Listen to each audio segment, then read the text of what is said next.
Welcome to Pick Me Up, I'm Scared, the podcast.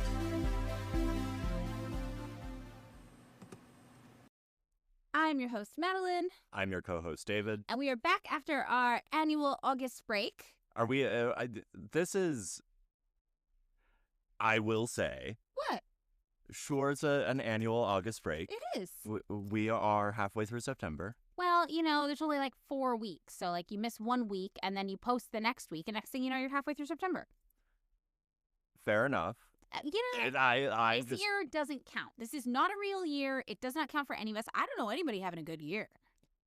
I mean, I'm doing okay. Oh, really? Okay. Well, no, I know is having like one I'm years in I'm doing horribly. Oh, okay. All right. But I am coasting in a way that I feel like really positive about. Well, that's good. Like where I'm just sort of like everybody I know is like screaming, crying, throwing up. This is the worst year of their lives. Oh, I'm just like, oh, it's always been bad. Right. But so like yeah, maybe it's like misery loves company. You're like now it's everybody knows it's bad. Psychically, I've brought you all down to my level. I love it. I love that for you. For me, not so great. It's fabulous. Yeah. I'm sorry you're having a bad time. I'm having a bad year. This is the second hardest year of my life. Yeah. I will say. But that's okay. There's good years, there's bad years, and then we die. And that's how that goes. Are you looking forward to that one? Yeah. Yeah. You're having a bad year because you're on an airplane and you're like, maybe it'll crash. Like, I'm not active, like, I don't want to die, but, like, maybe it'll crash. This is, for my whole life, I've, like, I think, I have a lot of friends who have, like, airplane scared, like, fear or whatever. Every time I've gotten on an airplane, it's kind of the same. When you and I were growing up and you were teaching me to drive, sort of, right? Unlearning the lessons that my parents taught me when they taught me to drive. I was like, floor it, go 120 everywhere, and if you see a cop, run. Yeah. And I would get into your car, which was aggressively terrible. It was a 1969 Volkswagen Carmega. I was thinking of the Chevy Blazer. I did not own a Chevy Blazer or drive a Chevy Blazer ever. It was some fucking SUV thing. Are you talking about my stepdad's Isuzu Trooper? That thing. That's what I would drive when my 1969 Volkswagen Carmega was broken and my stepdad let me borrow his car. Well, because that thing, the Carmega, to its credit, could not reasonably do more than 60 miles an hour. That is a lie. That thing booked it. I do not believe you. Okay, well, the Isuzu Trooper was also old and pretty shitty. But my point being, or when I would let you drive my Volvo. Yes. Against my better judgment. Yes. And you would floor it, and we would wind up going 110, which is about as fast as that car went. Yes. I had this thought, which was like, when you get in the car with Madeline, you have relinquished any claim to, like, control over your life. And if you die, well, that was a decision you made when you got in the car. Yes. And you can't do anything about it. And I have the same feeling every time I get on a plane, which is like, whatever will be, que sera, sera. Yes. I will say I knew a bad year was starting because my partner in New York was like, we should watch Lost. You've never watched Lost. Let's watch Lost. So we started watching Lost around October of last year. And I remember watching Lost. We were like taking a weekend day, just like in bed watching Lost. And at one point I was like, it seems kind of relaxing, no? And my partner was like, what? Like just laying in bed watching Lost? Yeah, it's really relaxing. I was like, no. To be stranded on a deserted island like that. Oh, that's everyone's fan. That's like everyone thinks that's relaxing. It's just an escape from capitalism. That's all we're fantasizing about. A world where we don't have to pay bills. But it, like, in a way that, like, it really unites every political persuasion across the spectrum. Yeah, that's true. Every political persuasion except for maybe a staunch Democrat. Yeah. But, like, if you're, like, a libertarian, like... You would love to be stranded. You're like, I'm the kid from Hatchet, the Gary Paulson novel. I hunt my own food with an axe. It's a survivalist kind of I live in the woods alone, fantasy. That's so true.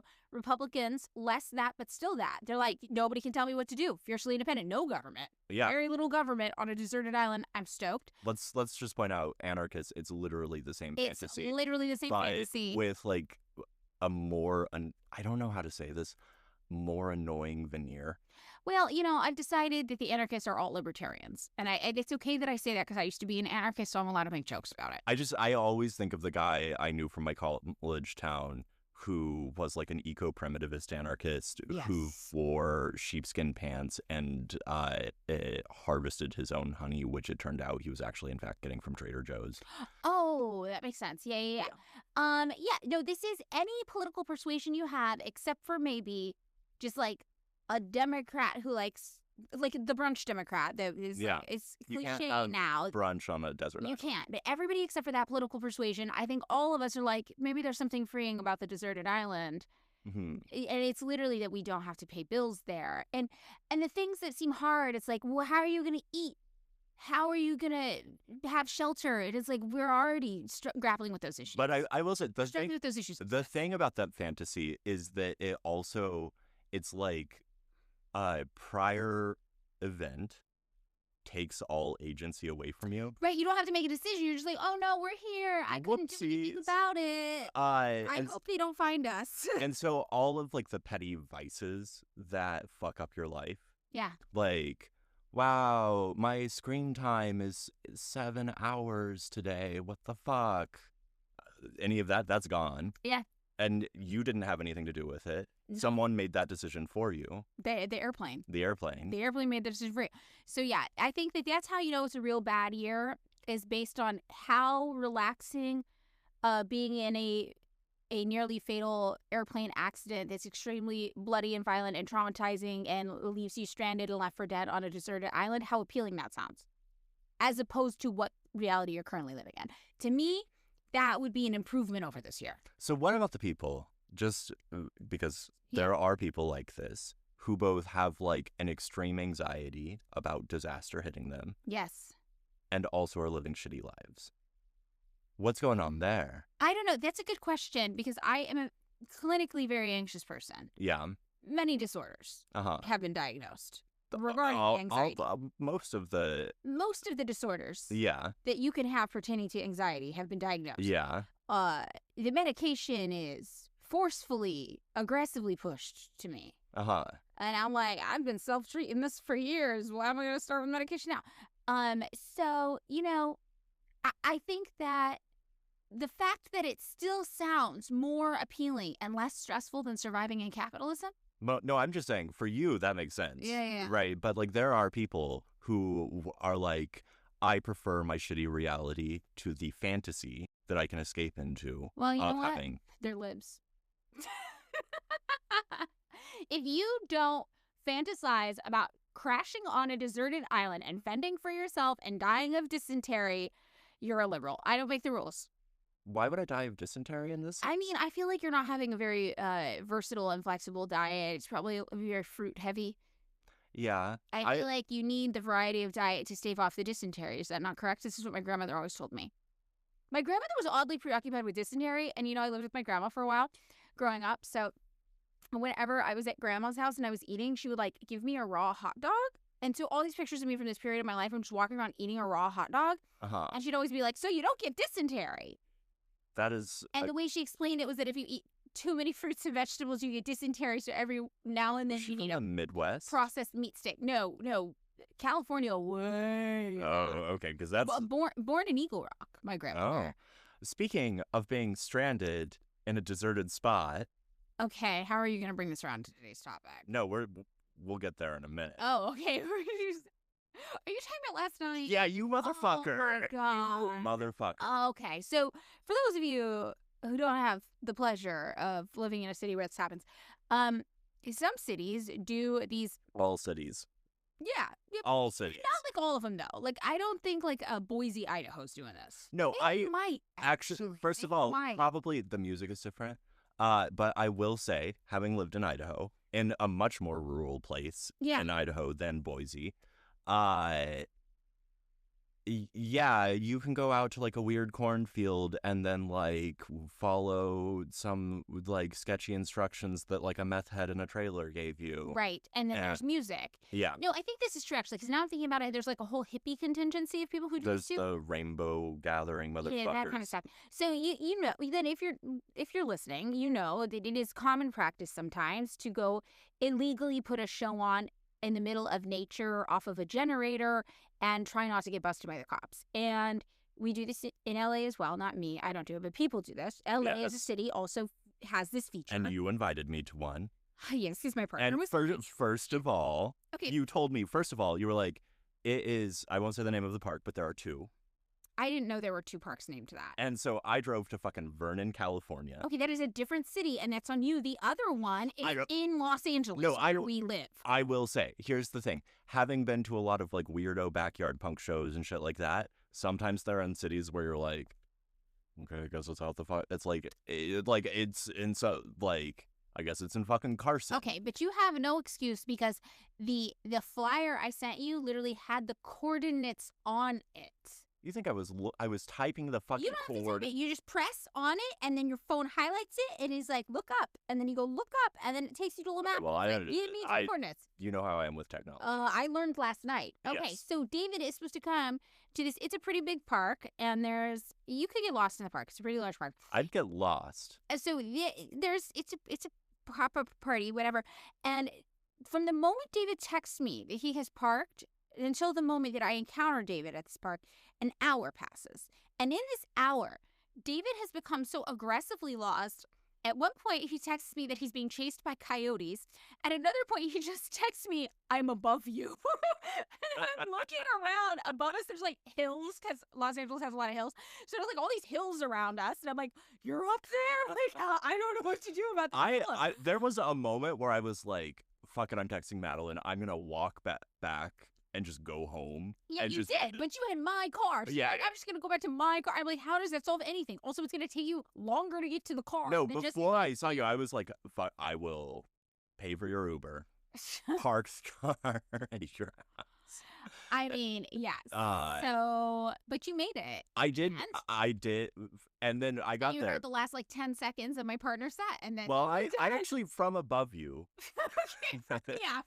in the hills. Yeah. I was at Hill Person. Looking down upon the rave. I heard like half an hour of it and was Yeah, they only played for an hour. Once I got there, I'm gonna say, it seems like a fabulous group of people. Oh, I ran into some people from Comedy Club there. Well, We were like, seems oh, like- God, hey. I was aggressively reminded of something that my ex-girlfriend used to say about Berghain. What? Burning Man goth. Okay, there's Goth nothing Burning Man. about Goth it. Burning There was Man. nothing It was Burning Man goth about Burning it. Man. There are a lot of goths that go to It was goth Burning Man. there was nothing. There's not a single burner thing. What was the burner element? The nitrous, That is not burner. that is burner. You think people are doing NOS at Burning I Man? don't NOS love. balloons? This is Maybe okay. they are. I Maybe am. they are. This That is might what. be What the fuck are you interesting. talking about? Yeah, Absolutely, they are. And this is So if you your are brand. if I you don't are get that. if you are a young person in the world, we all did a whippet or two in our I actually youth. never have. But I'm not a drug person. I mean, you were for a second. I mean, here's my thing with drugs is I will do them a couple times to figure out how it goes, and then usually I'm like, okay, I understand now, I'm done. Yeah. I will say the NOS has aggressively invaded every single subculture. This is true. In It is trendy. It's like when ketamine hit like 8 years ago, and then everything was ketamine. both of these things, by the way, I think are bad. I am like aggressively normative about this, and I'm like, Okay, we should super stop. We should. I'm not saying don't do drugs. I'm saying do better drugs. Okay, like what? Do fucking Molly like a normal human being. Okay, all right. So Do- David, you heard it here first, kids. David says do Molly. Do Molly like a fucking normal fucking human being. But like every time I see the drugs where it's like, what's gonna happen is that you will be like violently dissociated for anywhere between 20 minutes and 6 hours. Well, that matches the vibe of wanting to crash land on a deserted island. People are just trying to escape their lives. Dude. Yeah, but I'm just like, dude, this is not good. Like, the one time I did like full like a NOS balloon, Mhm. it was at a party in Chicago, and I left the party and collapsed on the street and had to be like violently shaken awake by some like revelers going to a nightclub Yeah. because it was so fucked up. Don't do that shit, kids. Just don't do too much. Don't do. Okay, David says don't do it at all. Do better drugs. I'm not here to judge you. I am. I just think be around people, be safe, and don't go overboard. Know your limits. I know you have to test your limits to know your limits. Err on the side of less. I'm realistic. I want a realistic, non-judgmental approach to drug policy. I'm not saying okay. I always love that this is a slippage with you. Yeah. Where it's like, don't do a thing, and you're like, how like legislate it? And I'm like, no. I'm just saying I'm gonna be judgmental and kind of an asshole about it. But it's like people hear it and it feels prescriptive. You know what I mean? And it's like it's not prescriptive. It's just no. I'm just gonna be a fucking asshole about it. That's like my like. I try not to judge. I feel like sometimes you can be an asshole. No, that's why I try not to judge. When I say I try not to judge, I'm trying. Yeah. I'm trying not to judge. I'm not saying we should legislate this. I'm just saying that's fucking crazy. That's like a thing that like... We're actually going to legislate David showing up to make fun of you if you end up in a K-hole. I as a person who has like nursed several people through K-holes over the course of my fucking life, I would love to make fun of someone for it. To just be like, what the fuck are you doing? What the fuck are you doing? Especially at our age. Yeah. Well, yeah. That's... Okay. Well, okay. Speaking of K-holes... We're going to get there somehow. Okay. So the topic for this episode was more topical 2 weeks ago when I thought of it and did the research. So it's a little behind now, but I think it is still relevant. So obviously a couple weeks ago, for those of you listening, you're probably aggressively internet pilled like I am. You know that an article came out by journalist Taylor Lorenz talking about dark money and influencers being paid by the Democratic Party. And this is like super relevant to my life, obviously. So I wanted to do a podcast episode about campaign financing and how it works and what dark money is. Because one of the fallout things that I saw when people were talking about this online is that a lot of Americans really do not, first of all, don't understand our political system. They don't understand how campaign financing works. They don't understand how unique and corrupt it is here, the idea that you can buy an election. And they also don't know what dark money is. Like somebody on my TikTok literally was like, what makes it dark? Is it scary money? And I'm like, it's actually a specific political term meaning that the campaign contributions cannot be traced. Like, so I think there's like a lot of ignorance for the average American about politics in general. Like talking to the average American about even our presidential elections and the Electoral College, you will quickly understand most Americans do not understand how the Electoral College works, which I don't fault them for. It is not very intuitive. It does not make sense. It is not direct democracy.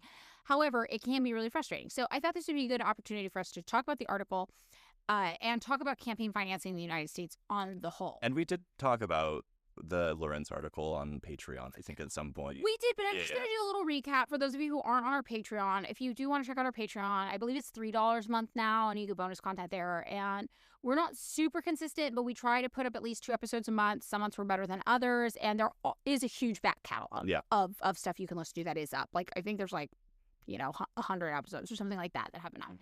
So, lots of interesting stuff over there. But for those of you who don't want to check that out and did not hear about the Taylor Lorenz article, basically she wrote an article because she got a hold of some contracts from a company called Chorus that was liaising on behalf of the Democratic Party. That was their client, finding influencers and bringing them on to this program where they were paid up to $8,000 a month, basically, to make content as long as the content didn't violate the wishes of the Democratic Party. So they had agreed to all these things in these contracts. One of the things they had to agree to, for example, was to not let anybody know that they were a part of this program. It had to be secret. They also had to agree to not say bad things about other people in the program. There's all these things that came about that were kind of controlling their content and their messaging on behalf of the Democratic Party. And when this article came out, it is not the first article that has exposed that influencers have been doing secret political ads. Another article had come out last year around October, maybe, in the Washington Post that basically pointed out that the Democratic Party was aggressively pursuing paying influencers through third parties who would basically liaise, find the content creators, and they had various factions of the Democratic Party as their basically clients. And when you looked up Federal Election Commission or committee records for how this campaign money was going. Not all of it is reported, obviously, but out of the money that was reported, you could see hundreds of thousands of dollars going to these specific groups. So the Washington Post had talked about this already. They didn't focus on the dark money aspect. The Taylor Lorenz article focused more on the dark money aspect, the fact that the money being used to fund the specific influencers in the contract she got a hold of came from something called 1630 Fund, which is dark money. And, I thought that was pretty interesting. The ways in which this was relevant to my life is that I was actually approached to do a deal like this for the Democratic Party leading up to the presidential election last year. And was this through Chorus? It was not through Chorus. The group that approached me was Vocal Media, but they offered to pay me $13,500 for multiple videos over a period of a few months leading up to the election. And Vocal Media. I see you said Chorus, and I thought Chorus. But Vocal Media, when I looked them up, they were on record with the FEC receiving money from the DCCC, which is the congressionally mandated caucus of the Democrats in the House of Representatives. There's also a congressionally mandated caucus for the Republicans as well. But the DCCC, which is part of the DNC, they were the clients who paid Vocal Media to do this kind of work. And the pitches were just to talk about congressional measures that the Democratic Party had been undertaking, how awesome the Democratic Party was, to basically counteract people rightfully critiquing them for committing genocide in Gaza Strip. So they also, in these pitch briefs, explicitly stated how not to disclose that these were paid ads. And I turned it down because I am not a Democrat. And I wasn't going to say anything about it until I saw other content creators performing these pitch briefs in a way that made it look like it was their organic thoughts. And I thought that was very deceptive and misleading. So I made a video just saying, hey, here are the pitch briefs I received. I showed them on the internet. And I was like, just so you know, if you see people doing these pitch briefs, it might seem like these are their organic thoughts and they are not telling you it is paid ad content, but it is some of it paid ad content, yes. So when I did this, it went super viral. And after it went viral, a couple of content creators out of nowhere on the same day made videos spreading a bunch of misinformation about me to discredit me. So all of these lies got spread on the internet. There was a whole Reddit thread claiming I was a landlord because I helped my partner in New York buy an apartment. Not a landlord. Like, my partner in New York has a full equity agreement to the apartment. No, you own most of downtown. Yeah. They're like that, David. They're not very bright. They are. I saw you the other day in front of a building on Spring Street, calling the cops on a homeless person to get them off of your fucking... Get off my property.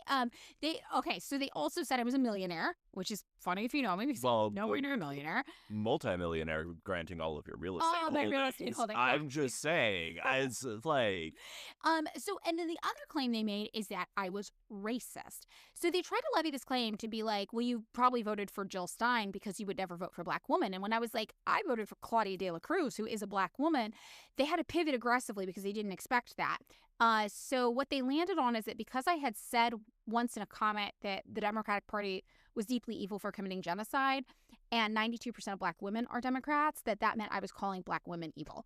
And this actually hit. And from there, it spread. And what ended up happening is people could remember somebody had said I was racist, but nobody could remember why. And people just started making up stories. So this whole misinformation campaign got launched that lasted from October through March and really ruined my reputation and ruined my life in these very, very serious ways that had actual repercussions, like in my real life off the internet. So it was really, really shocking and disturbing because I thought people were smarter than this. And this is all stuff that was very easy to disprove. And it was very transparent that obviously the people making this content had a relationship with the Democratic Party. So one of the women who led this charge, her name's Elizabeth Booker Houston, she actually on her LinkedIn showed that she has done work with the Democratic Party before. She's a Washington, D.C. lawyer turned influencer. And she says she's done work with the Democratic Party. So she was one of the people that led this.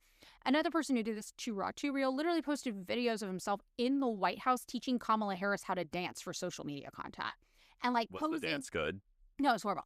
And posing next to Joe Biden. And so these people very obviously, it's like from the outside perspective, you could tell what their motivation was. So I assume people were smart enough to put that together, but they weren't.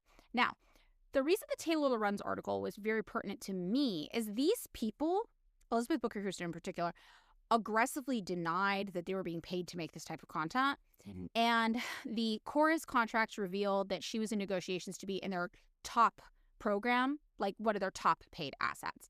And it didn't say that she had been paid or she had committed quite yet, but she was in negotiations, which means she does do this type of content and she's open to this type of content. And we know that. And she had aggressively said she wouldn't, she didn't, whatever. I mean, okay, I have a sorry to interject. Yeah. I have a question about that. Mm-hmm. And it has to do with efficacy. Okay. Right? Because this woman, who I don't know anything about her, Yeah. seems clearly like she was already going to fucking do that shit, whether she was paid or not. This is the argument that a lot of people had. And I want to say that I think content creators are exploited laborers of the tech industry. Mhm. I don't think there's anything wrong with content creators being paid for their work. The issue I had and most other people had is that there was a lack of transparency about the fact that this was paid ad content. So the second that Kamala Harris was announced to replace Joe Biden as the Democratic Party candidate, a lot of money was funneled into the Democratic Party to try to win this election.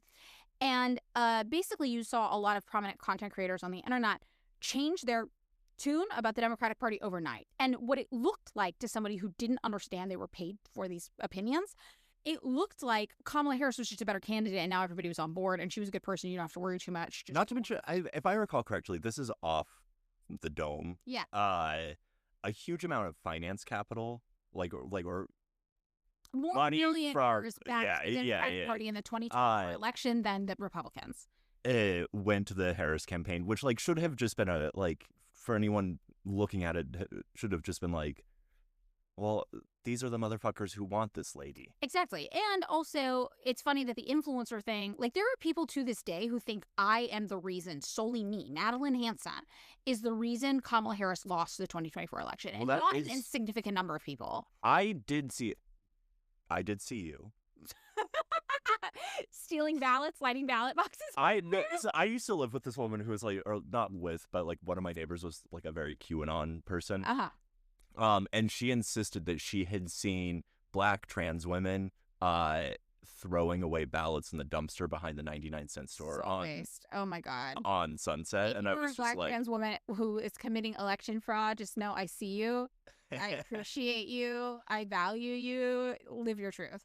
and I was always that's fucking Yeah, yes. that.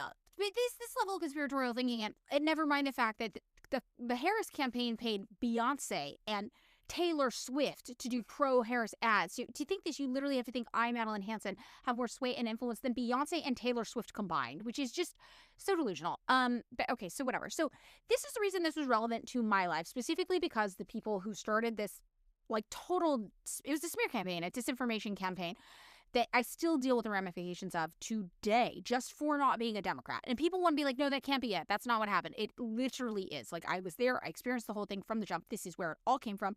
Literally, everybody largely was cool with me on the internet until this happened. That it was specific retribution because it was proof that this one woman could be bought by the Democratic Party despite her protesting. So that was kind of how it was relevant to my life. And since the article has come out, people have now done to Taylor Lorenz the same thing they did to me, which is now, because they don't want to engage with the message, they are attempting to aggressively discredit the messenger. What is that called in rhetoric? Is it ad hominem? Yeah. That is an ad hominem. Yes. So basically they're claiming Taylor Lorenz is racist. The same Elizabeth Booker Houston was Madeline didn't vote Democrat because Madeline's racist. It is now Taylor Lorenz wrote this article because Taylor Lorenz is racist. And you're that doesn't even make sense, first of all. Chorus wasn't just hiring Black women to do this. It was a whole range of different ethnicities and marginalized backgrounds of different content creators. Again, there is white men as well. There is also slippage, right? That how do I put this? Right. So the sort of logic thing goes Madeline said the Democratic Party is racist. No, I said they were evil. They were evil. The majority of Black women are Democrats. Well, that's the claim. And since then, other Black women who are socialists have come forward and been that's the majority of Black women who vote. A large number of us do not vote, specifically because of our political issues with the electoralism in white America. So we don't even know if that's 92% of Black women. That's 92% of voters who are Black women. Yeah, but I guess Well, you see the logical inconsistency, right? Yes. It's very ridiculous. So they also try to claim that Taylor Lorenz was a secret Republican, which is what they try to claim about me. They're Madeline doesn't like the Democratic Party. Madeline's actually Trump MAGA and getting paid by MAGA. And I'm I'm sorry, I am 40 years old. There is a documented internet history of me going back to the year 2002.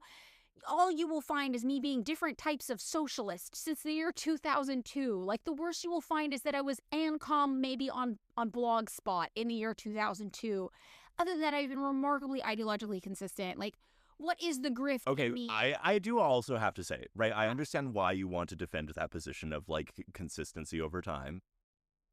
I will say, it's okay to change your mind, Okay, so motherfuckers. this- It's okay to fucking... Okay, and this goes into Taylor Lorenz. So then they also tried to discredit Taylor Lorenz because when Taylor Lorenz was 18 and registered to vote in a rural town, she voted Republican. It's not a state she even lives in anymore. She was 18 years old, and she changed her registration to be independent because she's nonpartisan now.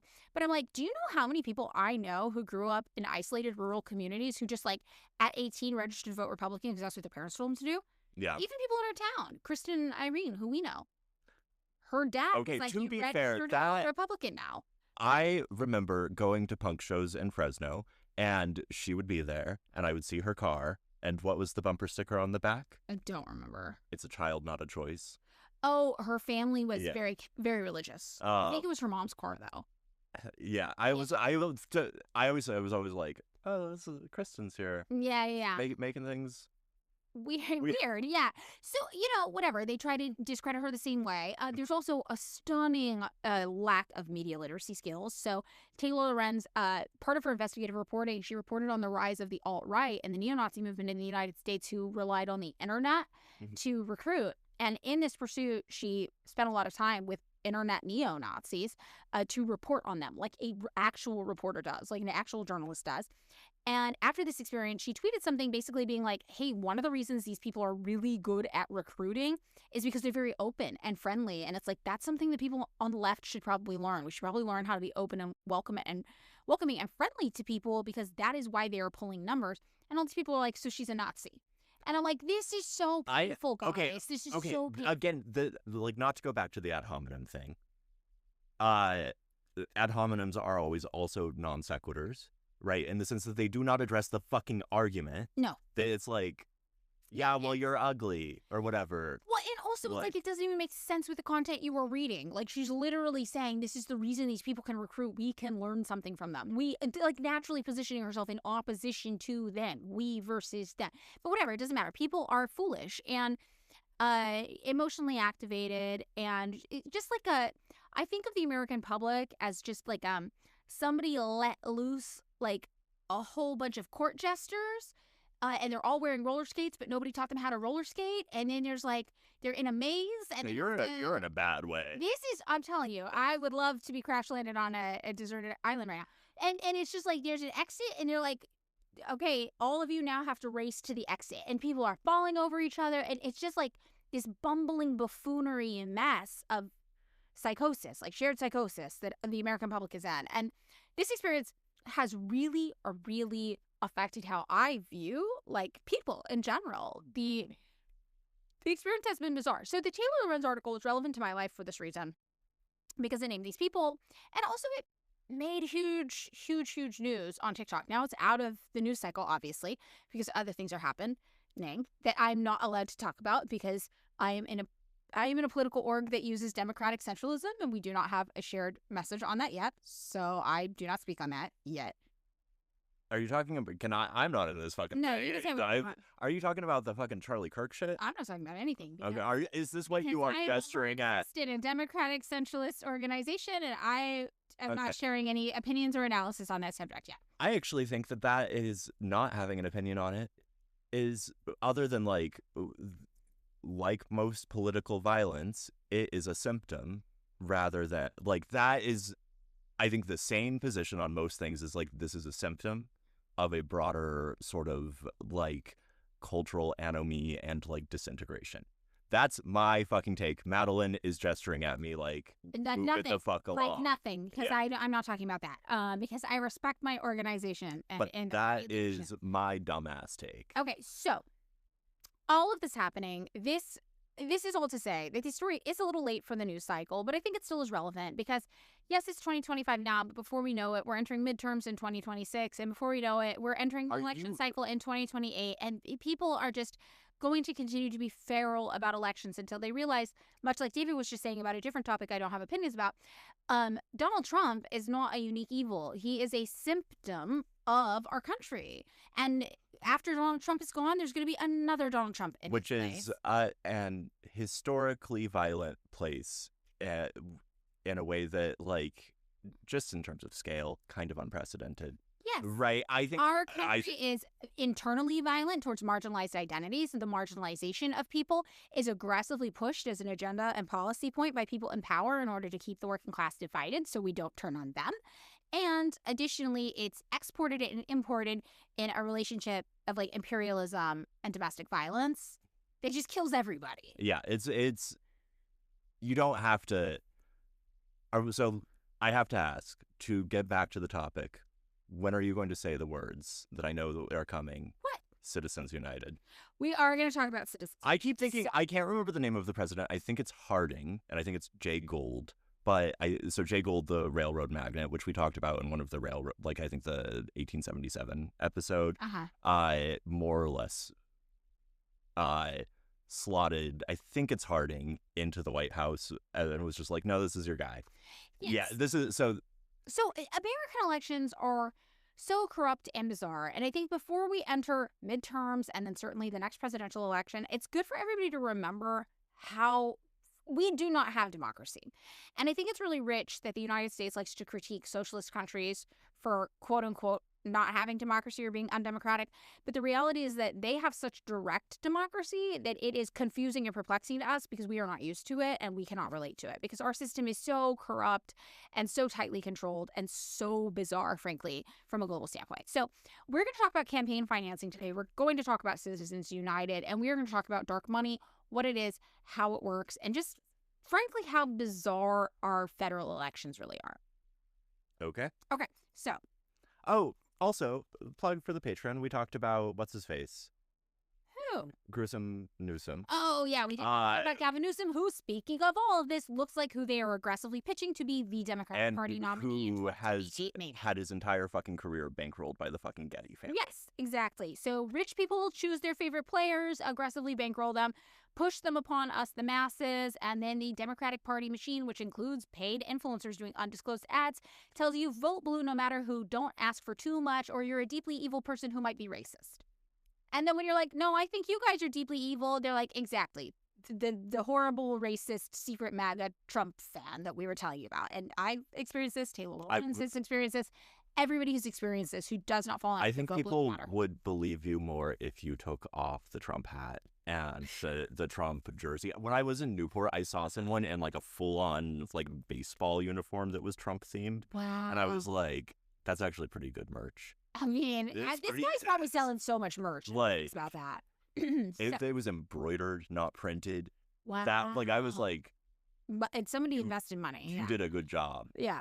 So, how here in the United States does campaign financing work?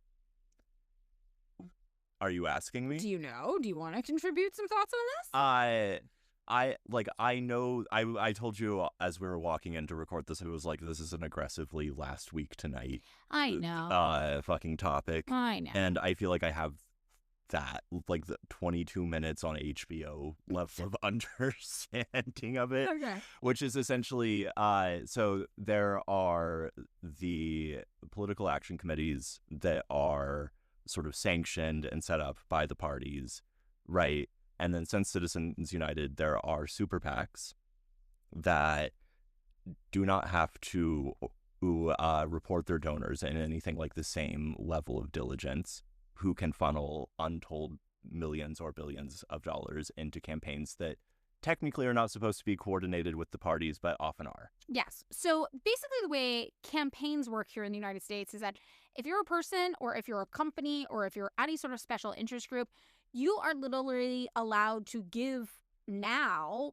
depending on how you donate it, as much money ultimately, potentially, as you want to a politician of your choice. You can literally buy an election in the United States. Though, it's my understanding that there are caps on individual contributions if you go through, let's call it, the official channels. Yes, but you can donate your money instead to one of these PACs, Mm-hmm. and depending on how you go about it, then all of a sudden, there's no limits. Yeah.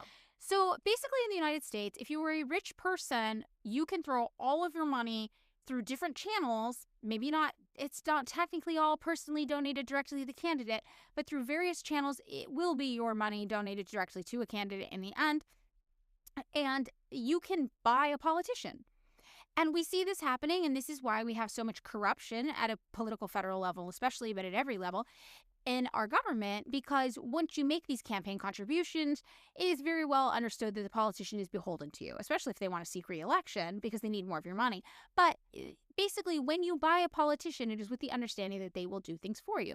And this manifests in a number of ways. Congressionally, the way it manifests is that companies literally write the laws in the United States here. Like, they write this thing called sample legislation, but a lot of sample legislation makes it through as actual legislation without any words changed, because basically a company owns a senator. They're like, yeah, we paid for this guy's whole career. He's going to do whatever we want. And the senator just pushes through these bills that these companies write, and everyone just kind of votes on it based on buddy-buddy deals and arrangements. So this is the type of corruption we're talking about when we say you can buy an election in the United States. In other countries, you can't do contributions to politicians' campaign funds. Sometimes the amount of money politicians are allowed to spend is set by the country in general and the government, and everybody's only allowed to spend the same amount of money. Some places political ads are literally illegal, and you can't advertise the candidates at all. So here in the United States, the model we have, which is that he who spends the most money on TV ads and runs the best pageant gets to win an election and have political power. It is weird, it is uniquely bad, and it is deeply deranged. But it's also, frankly, very American. I mean, I will say I loved that they went Brat last time as their pageant. They did go Kamala is Brat, yeah. And which I was like, this is ridiculous. It is not for me. That is not. They listen. They're not pitching to straight white men. No, they weren't. Some they were. Yeah, that one I was like, not for you. I was like, I don't even care about, like, I love a good pop song. Yeah, you do kind of like pop music, yeah. That is my chosen genre. I like rock and roll. I like pop. Yes. I do not like Brat. Yeah, you're not Brat. Shocking to no one, David was not Brat. I will be Brat. I mean, that's kind of Brat. So, basically, this is what they're doing. They're buying celebrities. Yeah. We know Beyonce and Taylor Swift, right? To do these ads for them. The money that they're using to buy the celebrities comes from some celebrities, comes from corporations mostly, people who have a vested interest in being buddy-buddy with a politician. Having a politician owe you a favor in the United States goes a long way. So the way that the actual campaign contributions work is like this. You can donate your personal money straight to any political candidate. That is usually highly documented, and there are limitations on it. You can also donate your money to a PAC, a political action committee, which we'll talk about in a second. Or you can donate it to a political party committee. So, let's say Gavin Newsom does end up being the 2028 Democratic Party. I honestly think he's too early out the gates. I don't think it's going to be him. You think there's going to be like a dark horse in the running? Well, because it's just like by the time he gets there, everyone's going to be like, I'm sick of him. And we know a bunch of shit about him because he's been kind of in the news for years. Yeah, that's kind of true, actually.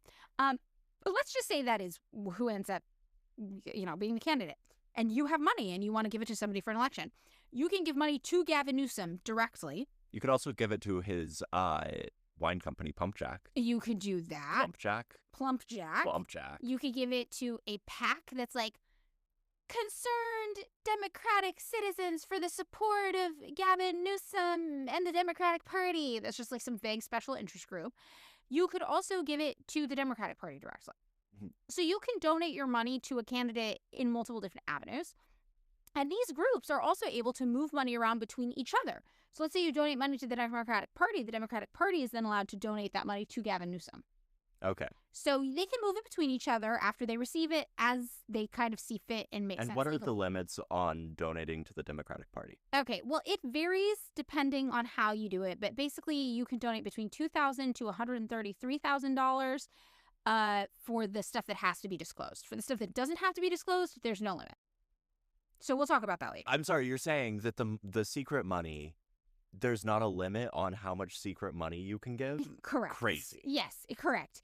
And this is a problem, obviously, because this means our our political candidates are literally working for people who aren't the American public, and we have no clue who they are. And this is why this is an issue with dark money. Well, no, they are the American public. They are corporations, and those are people too.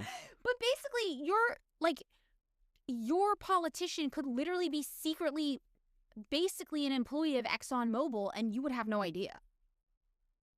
Shout out to ExxonMobil if they would like to sponsor a podcast. If they would like to sponsor David, David will pick a political position to run for. If you will, No, I actually think we should do David ridicules. I ridicule. I'm not speaking about myself in the third person. I ridicule people in K-holes. Brought to you by ExxonMobil. Okay, David's got a pitch for you. Let's make it happen. It kind of works. So, yeah, you can go about all of these sketchy activities in different ways. And if you want to give it to a candidate, obviously the candidate is just whoever's running for office. If you want to give it to the party committee, that's obviously just the political party sponsoring them.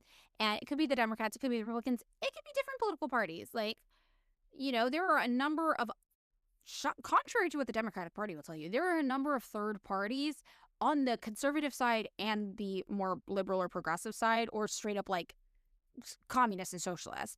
And what's really interesting is for all of the Democrats who are convinced Kamala Harris lost the election because of like Green Party voters, when you tally up the third party votes, most of them went to like the Constitution Party and the Libertarian Party. Conservative third parties actually get more votes than progressive kind of left-wing, air quotes, political parties do.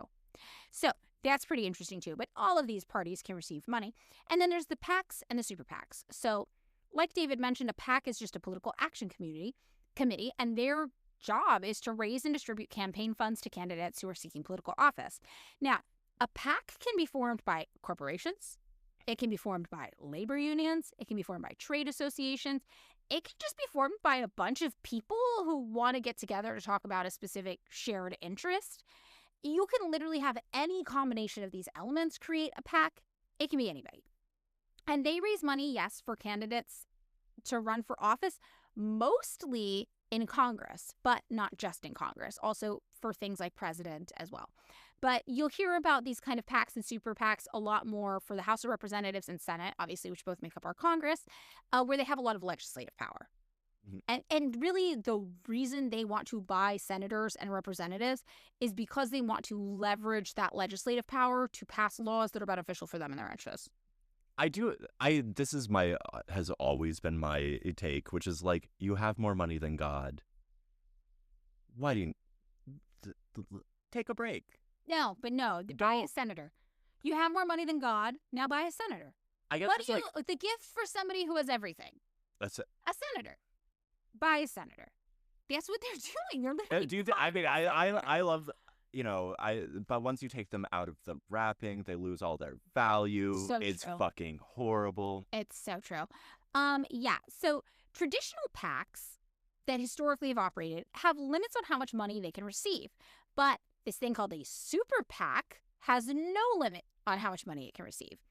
So in the 2023 to 2024 election cycle, people were limited to contributing $3,300 directly to candidates, $5,000 per year to a regular PAC, not a super PAC, and $41,300 to national party committees. That was all the reported money, right?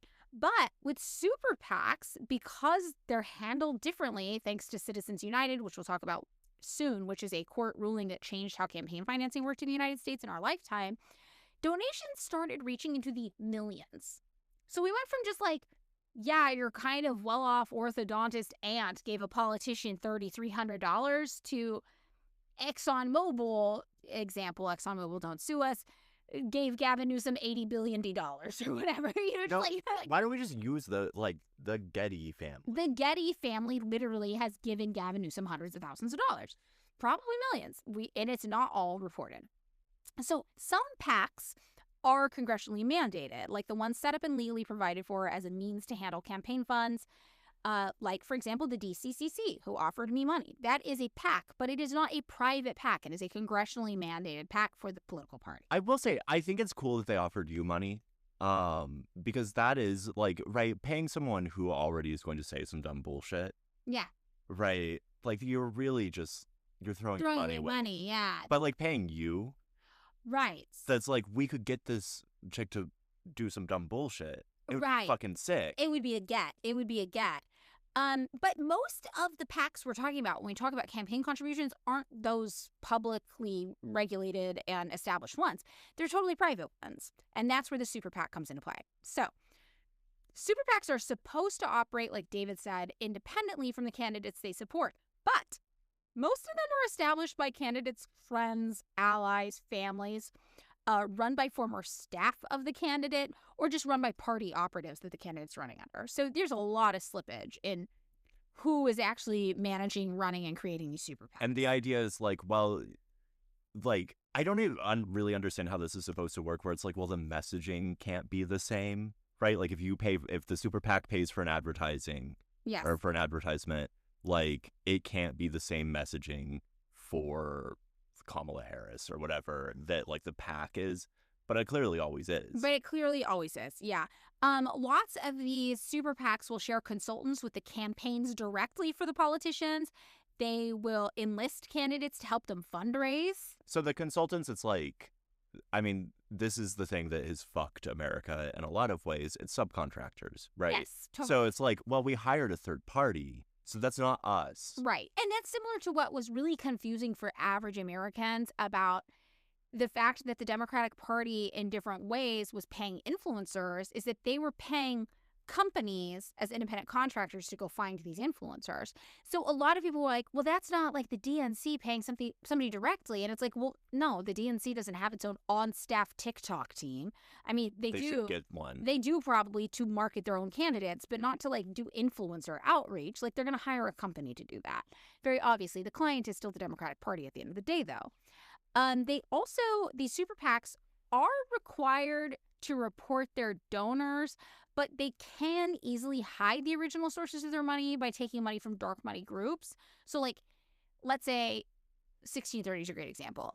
You're a money group and you form a company and then a bunch of people give you money. And then you're like, yay, we have all this money from people. And then you're like, we, the money group, want to donate money now and form a PAC, a super PAC, and give money, to this political endeavor.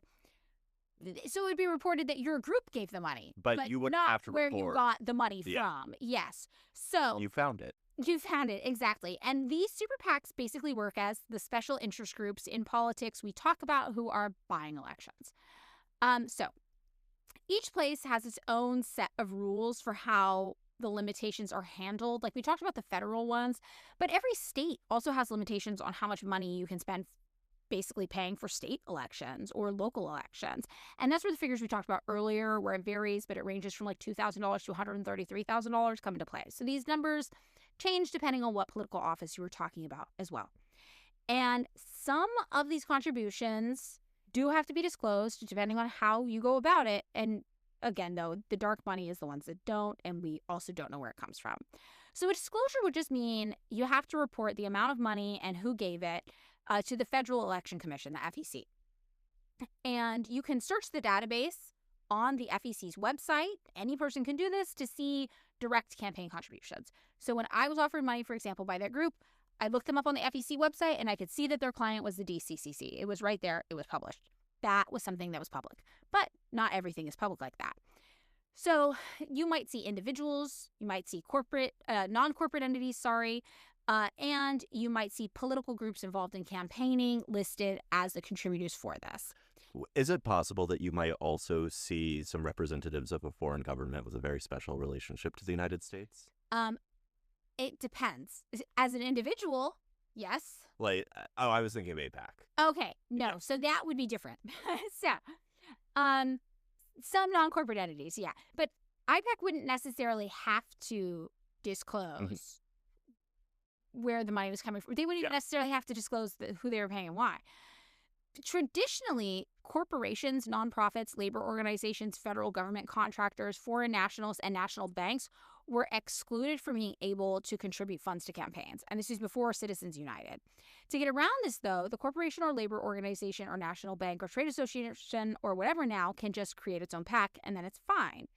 And in 2010, that's when dark money really started entering campaigns in a major way.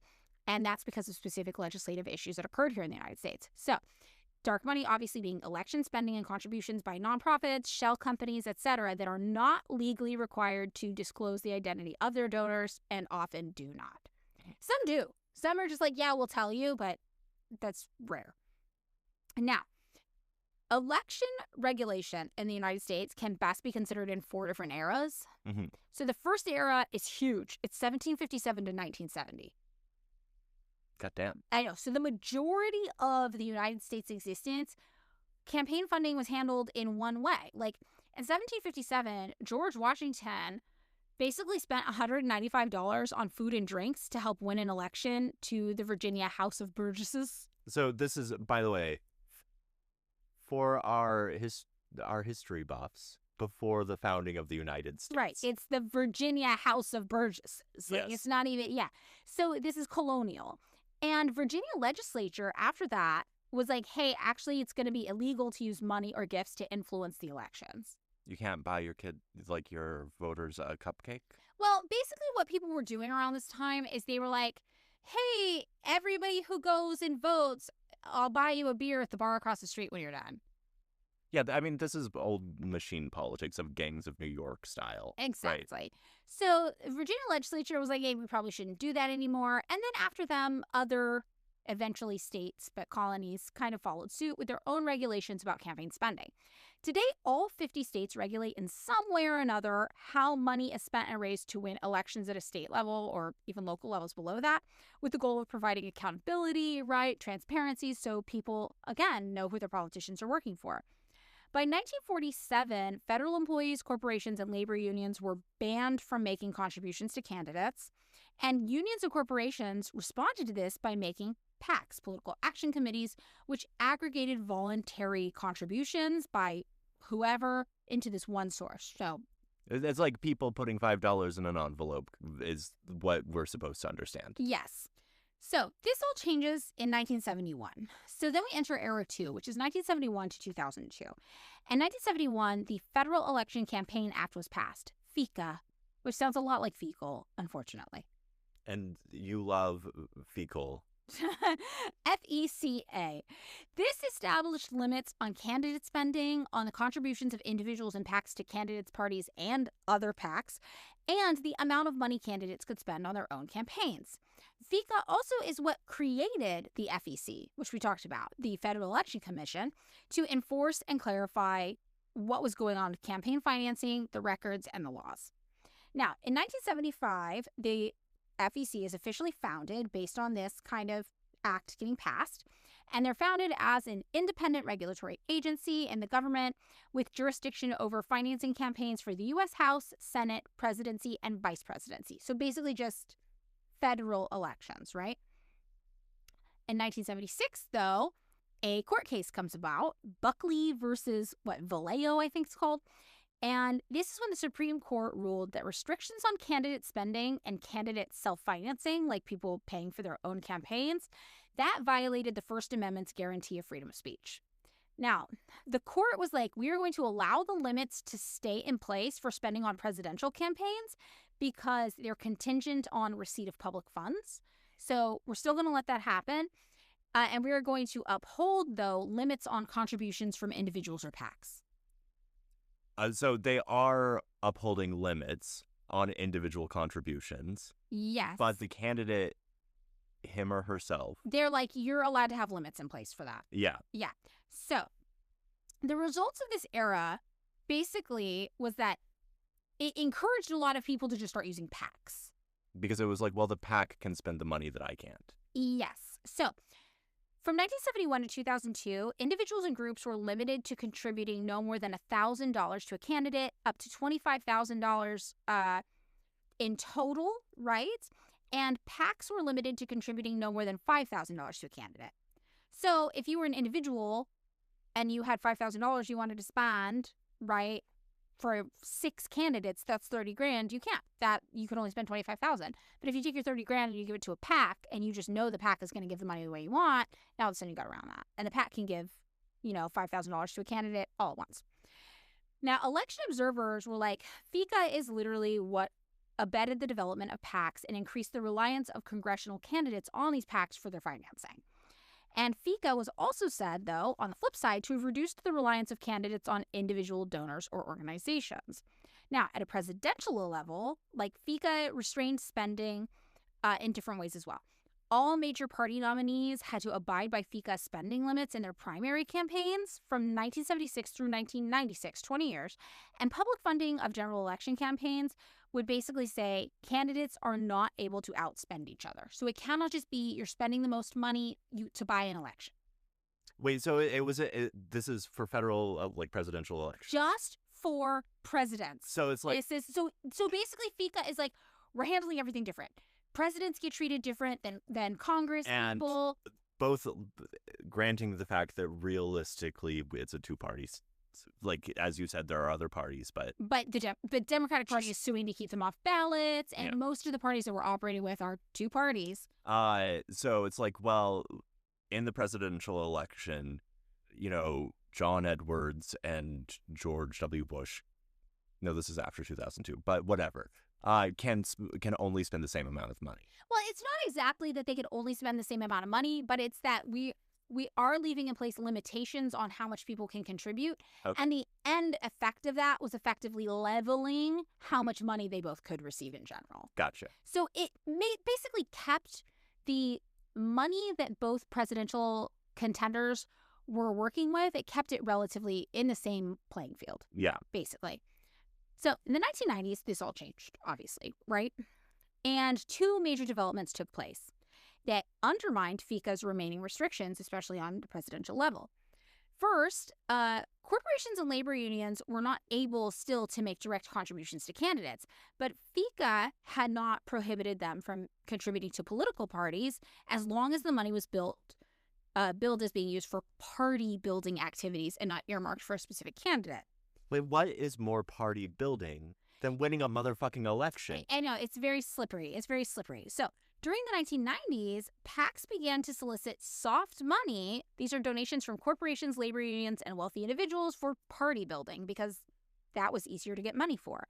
And because those funds were not distributed by the parties to a candidate directly or used to advocate specific election results, they were not subject to contribution limits. So, for example, when I received pitch briefs, right, for the Democratic Party, they said in them explicitly, do not say vote for Kamala Harris. It would be because of regulations like this. So if you say vote for Kamala Harris, now the money has to be earmarked differently and reported differently. But as long as it's just for party building activities, you're just like, I love the Democratic Party and not I love this specific candidate. Now all of a sudden, if you were like, wow, the Democrats are so great, and you're like wearing a Kamala hat. That's probably fine. That's fine. That's totally fine. That's a brat. It's green. Yes, you could wear a Kamala's brat hat and say, I heart Democratic Party. Totally fine. As much money as you want can be clip that. Yes. Also, Madeline. A lib. Yeah. So the second thing that happened in the 1990s is that a bunch of advocacy groups basically evaded FICA's limits on spending money by approaching it in this really coordinated fashion. They created a campaign that funded television ads on behalf of particular candidates, but they just omitted what they considered magic words that would make them subjected to these limitations. What were the magic words? Support and oppose were the big ones. Support and oppose. So as long as you didn't say that you were opposing something or supporting something directly, technically... Presumably this also includes things like endorse. Yes, exactly. And all of these people did it at once because they were basically like, if we all do it, guess what? That's just the new landscape of political advertising. So, for example, you might be Republicans running a campaign about a Democratic candidate you hate, but you might just be like, Greg Gregson. Okay, use Bill Clinton. Bill Clinton's saxophone was made with child labor, and that's it. And he's not even good. 4 out of 5 saxophonists hate Bill Clinton's playing and say it's reedy and unbalanced. Okay, so this is obviously advertising on behalf of a particular candidate, right? The Republican opposition to Bill Clinton. But you didn't say that you oppose Bill Clinton, and you didn't say that you support the other guy. So, technically, it's not really an ad for a candidate, is it? I mean, So you see they're getting real loose with this. Yeah, it's also like I think that's good. It's kind of cool because then you just get lots of character assassinations. Well, and that's exactly what happened. So that brings us to era 3, 2002 to 2010, just an 8-year period. In 2002, the Bipartisan Campaign Reform Act of 2022, which is abbreviated BCRA, gets passed. And there are 2 big takeaways to think about from this 2002. I believe this is the aughts. The 2002 legislation or whatever the act. Number 1, there was a ban on soft money contributions to national parties. Remember how it was like, you can give us anything as long as it's for party building, vague. Well, soft money was like a contribution to these political parties that was not accounted as going to a particular candidate for the reasons we talked about, right? It's just like, I heart Democratic Party, ignore the Kamala's brat hat, right? And this meant that these parties could avoid a lot of legal limitations that would come with specifically talking about one candidate in particular. So this act actually banned this. They were like, you can't do this anymore. Like, none of this soft money just to a political, I don't know, what political party, just to say how great your party is. It's getting weird. And dark money obviously is politically active spending, where donors aren't disclosed to the public, but soft money refers to money that's raised and spent outside of federal limits and prohibitions for party building activities, as well as state and local elections where the donors might be disclosed. They might not be disclosed, but they might be disclosed. It's just that the money itself isn't used directly to advocate for federal candidates. So soft money is different than dark money, and that's important to understand. Now, the second takeaway from this is that a lot of restrictions came about on what was called electioneering communications, which is just political ads. Okay. So by advocacy groups in particular. So imagine you're like concerned citizens against water towers. Yeah. And you basically are like, you know, we're going to run an ad. We're an advocacy group. We hate water towers. This politician wants to build so many water towers. Oh, no. Now, all of a sudden, huge restrictions are coming about on what you can and can't do in the space of political advertising. So, for example, it prohibited organizations that received corporate or labor funding from any broadcasting advertisements that referred to a particular candidate within 30 days of the primary election or within 60 days of the general election. So you could do it, but not too close to the election. So you really just you had like a little window of time. So you had a window of time. So if you're like, Greg Gregson loves water towers. Why did you make up? Bill Clinton is right there. And I don't know how he feels about water towers. I know. He probably hates them. He probably hates water towers. Yeah. So whatever. So unless if you're like, we are the We Hate Water Towers advocacy group, and I want to say Greg Gregson again. So what the fuck? Who the fuck is Greg Gregson? It's just a fake politician name. Greg Gregson. It sounds like a politician.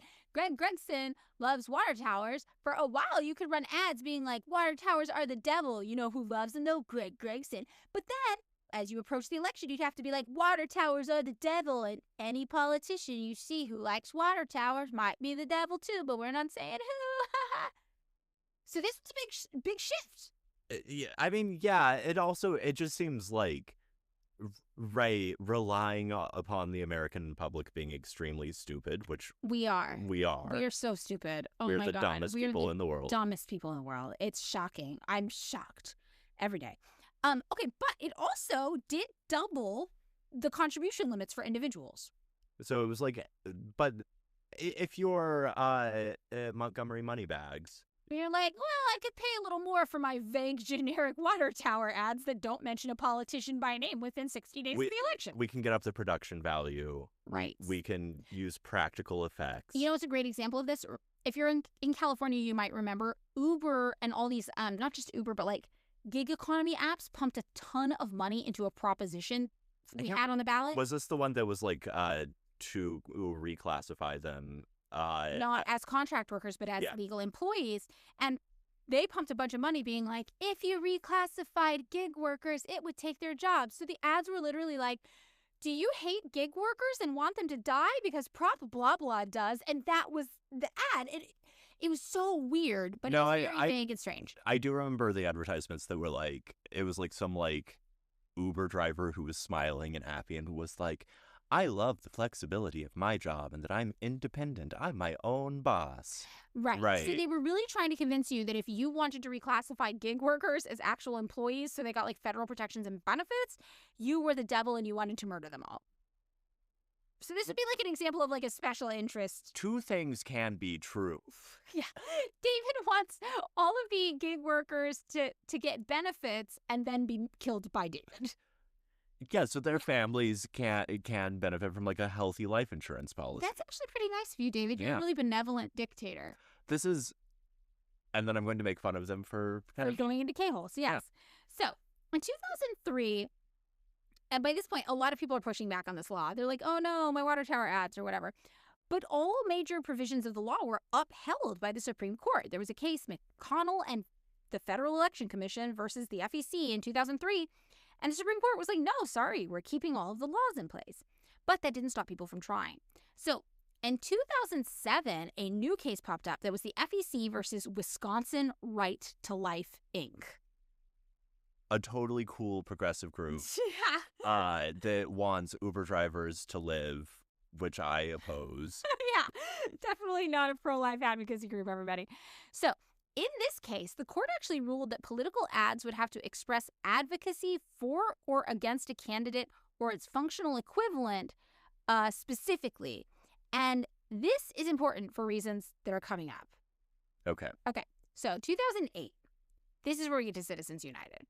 So Citizens United, which is a conservative nonprofit, right, releases a documentary called Hillary the Movie.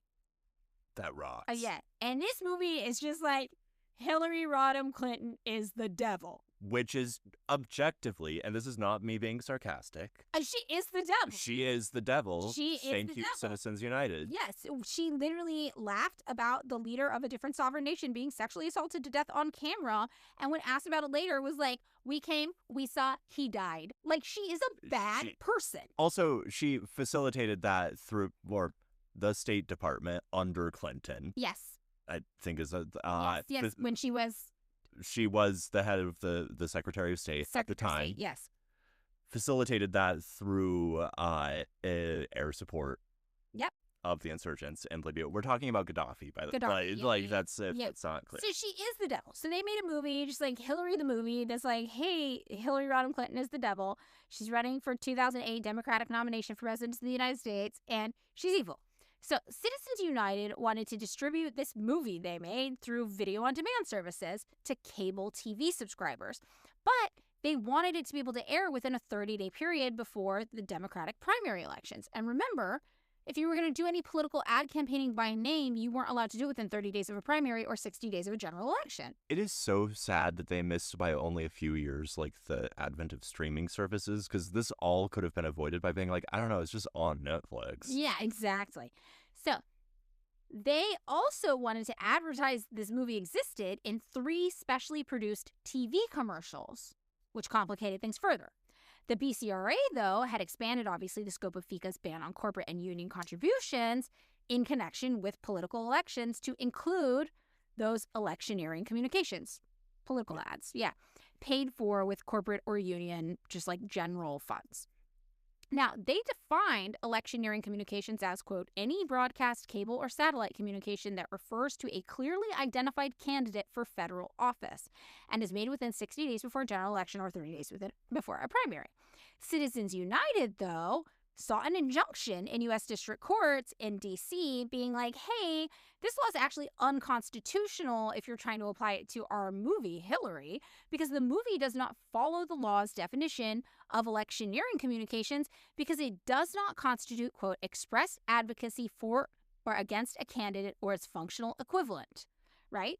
So remember that 2007 ruling that was like, it really has to be about a specific candidate. And they're like, we're just making a movie about how Hillary's the devil and also running for president. We're not saying we love her or hate her. Technically. Some people love the devil. Some people I have love heard that there are such things as worshiping. I believe that you and Kenna did an episode about it. About devil worship? The Satanic Panic. or Oh, we some did the shit. Satanic Yeah. Panic, yeah. So the district courts were like, absolutely fucking not. We're not stupid. We see what you're doing, Citizens United. No. But all this does is allow them to push the case to what? The Supreme Court. And the Supreme Court was like, fuck yeah. And the Hillary Clinton Court- is the fucking devil. right? And Citizens United, you are correct. And they rule in favor of Citizens United. And this changes everything. And so, and the idea is that is spending money is speech. Like that's like Right. So the Cliff Notes version. this is a big takeaway. In 2010, the Supreme Court rules on Citizens United versus the FEC that campaign contributions count as freedom of speech for corporations and unions. This means that corporations and unions are not allowed to raise and spend unlimited amounts on elections, but there is the assumption, they're now allowed to, not. They're now allowed to spend and raise unlimited amounts on elections, but there's an assumption that the spending is going to be like transparent, like we're going to know where it's coming from, right, guys? But this is not legislated. It's just like this assumption. And then a bunch of people are like, well, if we just give money to super PACs or whatever, then we can get around this. Yeah. So the reality is that lots of the groups that the court allowed to spend money on elections for were specifically the types of groups that were not required to disclose their donors. Like, for example, you give all your money to a nonprofit or a corporation, and now it's their money, and then they decide to donate it. So now you've created dark money. That same year, the Court of Appeals for D.C. also ruled in SpeechNow.org versus the FEC against FECA-imposed limitations on the amounts that individuals could give to organizations that engage in independent expenditures for the purpose of advocacy for politicians. So they're like, not only now can corporations and labor unions and special interest groups donate as much as they want because it's technically free speech, also the limits on how much money individual people can give those groups don't exist anymore. Right. So these are the two big things.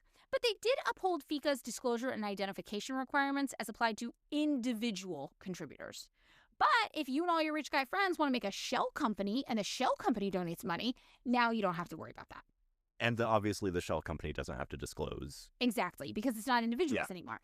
So one significant result of the Speech Now decision is that you get all of these super PACs that are ideologically driven that emerge where just super rich people are able to contribute all the money they want without limit to buy politicians.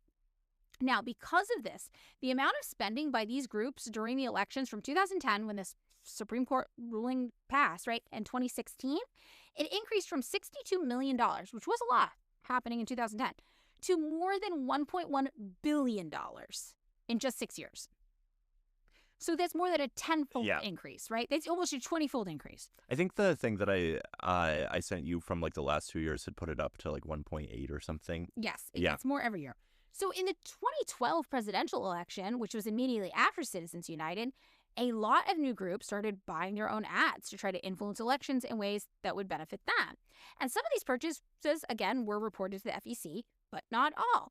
So in 2012, we saw that more than $240 million of dark money was spent in the election cycle. And that is up from the $62 million just 2 years before. So we see these numbers increasing rapidly every single election in new, like kind of unprecedented ways. So 2014, 2 years later, McCutcheon versus the FEC, that's a new case that gets presented. In this, the court partly overturns Buckley, a previous ruling, by striking down FECA's aggregate limits on monetary contributions by individuals to multiple federal candidates. Remember before it'd be like, well, you give like, you know, X thousands of dollars to like $5,000 to one candidate, but you can only give $25,000 in total. Which means you are limited in that instance to, I believe, it was 5 candidates. 5 candidates, yeah. But now they're like, fuck it, you can just give them to as many candidates as you want. Great. And also to these non-candidate PACs, right? You can give as much money as you want to them as well. Yeah. So this is a new thing. In 2016, then, the 45 Committee is one of these super PACs that starts soliciting funding and actually ends up getting traced almost like a case study by a lot of reporters, right? To be like, what is up with how Citizens United is actually playing out in our elections? What's going on? So a lot of reporting got done on the 45 Committee, one of these PACs. Washington Post did a whole expose about it in particular.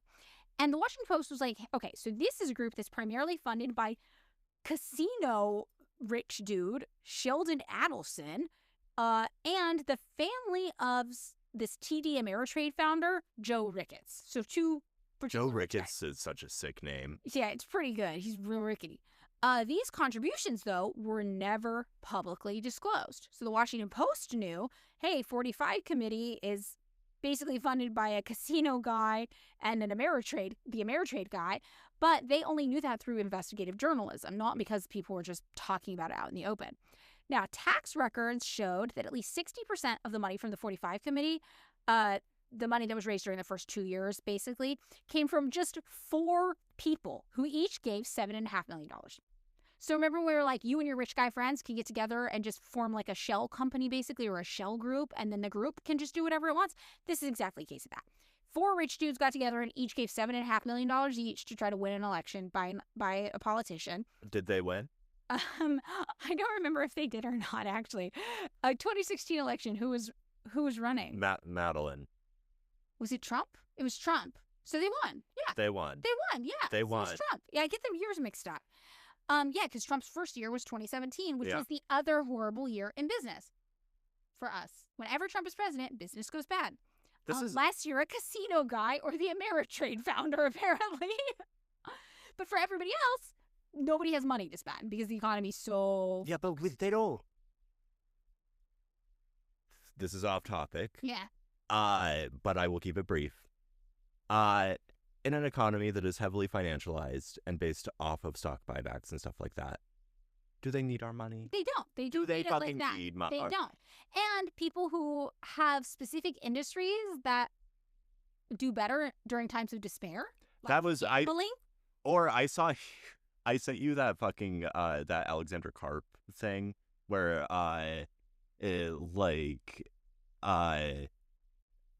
Palantir is doing doing extraordinarily well because we're in extraordinarily violent times. Yes. Yeah, exactly. So you have certain industries that do well during this, but it's not everybody. Now, 7 other donors for the 45 committee also gave less than $7.5 million, but at least $1 million during the same period. So it's literally just rich people throwing money into a big pool together, calling it a company, and then just buying elections. What do you expect poor people to do this, Madeline? No, we can't do this. Yeah, come on. So Brian Baker, who was a longtime political advisor to the Ricketts family, the Ameritrade guy, he also, big coincidence, served as the chairman and president of the 45 committee. Sick. So it's basically just Ricketts, just put this together with all his friends. Federal campaign finance records showed that both the Adelson family and the Ricketts family, so casino guy and Ameritrade guy, which also the Ricketts family owns the Chicago Cubs. Just a little fun fact in there. Always been a White Sox guy myself. Okay. They also obviously were all major donors to the 45 committee's sister super PAC, which is called Future 45. So this isn't the only game they're running in town. Now, Joe Ricketts' son, Todd Ricketts, now serves as the finance chairman of the Republican National Committee. He also, at the time, was active in raising funds for both groups ahead of the 2016 election. So this is what I mean. We're like, it's still the Republican Party at the end of the day. Yeah, but The I mean, lines it's like are this is real like blurry. this is the thing. It's like look, you go into public service, you go back into the private sector. Like what? You're saying a person can't get a new job? Well, they call that the You're- revolving door. You're saying because this under is in capitalism- Madeline's communist world. Yes. You have to be stuck in your job as a private fundraiser for all your life. This If you is want to proof that under dedicate, capitalism, the business and the government are the same. if a respected citizen wants Uh-huh. to dedicate If a their life, respected baseball team owner, again, always been a White Sox guy, wants to dedicate his life after years in the private sector to To- raising money for to, the to grand. just by like one little senator. Not even a lot of senators, just like one or two. No, but like little if he want, if senators. after he's bought all the senators he can, Yeah. right? If he's like, I feel a calling, I want to go provide my services to the grand old party. that sponsors the senators I bought. Yes, You think that's just some people have a career change in their life. Some people have a career change. Madeline doesn't want you to. This is communism. Communism is a dictatorship. If you buy senators, you're not allowed to be the government. Conflict of interest. God forbid somebody have a fucking hobby. God forbid we have yes, we want to take the casino guys' hobbies away. I know, it's oppressive. So in the second year that the 45 committee was around, surprise, surprise, now all of a sudden we're dealing with the 2016 presidential election. Nearly half of their spending went towards, quote, direct or indirect political campaign activities. Okay? So they're just buying the presidential elections, basically. And this, again, is a case study of one super PAC, but it is just one of like several super PACs popping up around the time all across the country. All also similarly funded by super rich guys just trying to buy votes. So the next election after 2016 is obviously 2020 presidential election.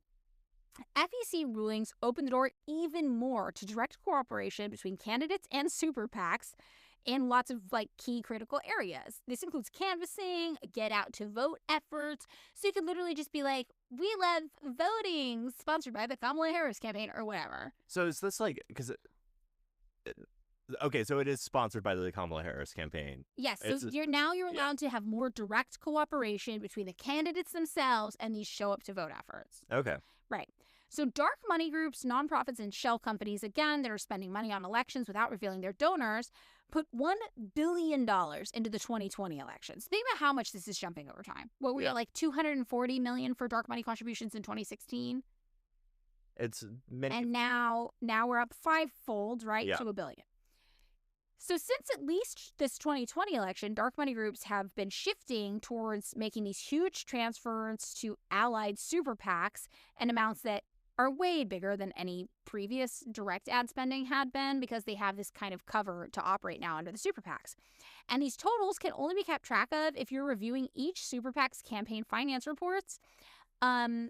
But they're not like public. Like you would literally have to like have the inside knowledge.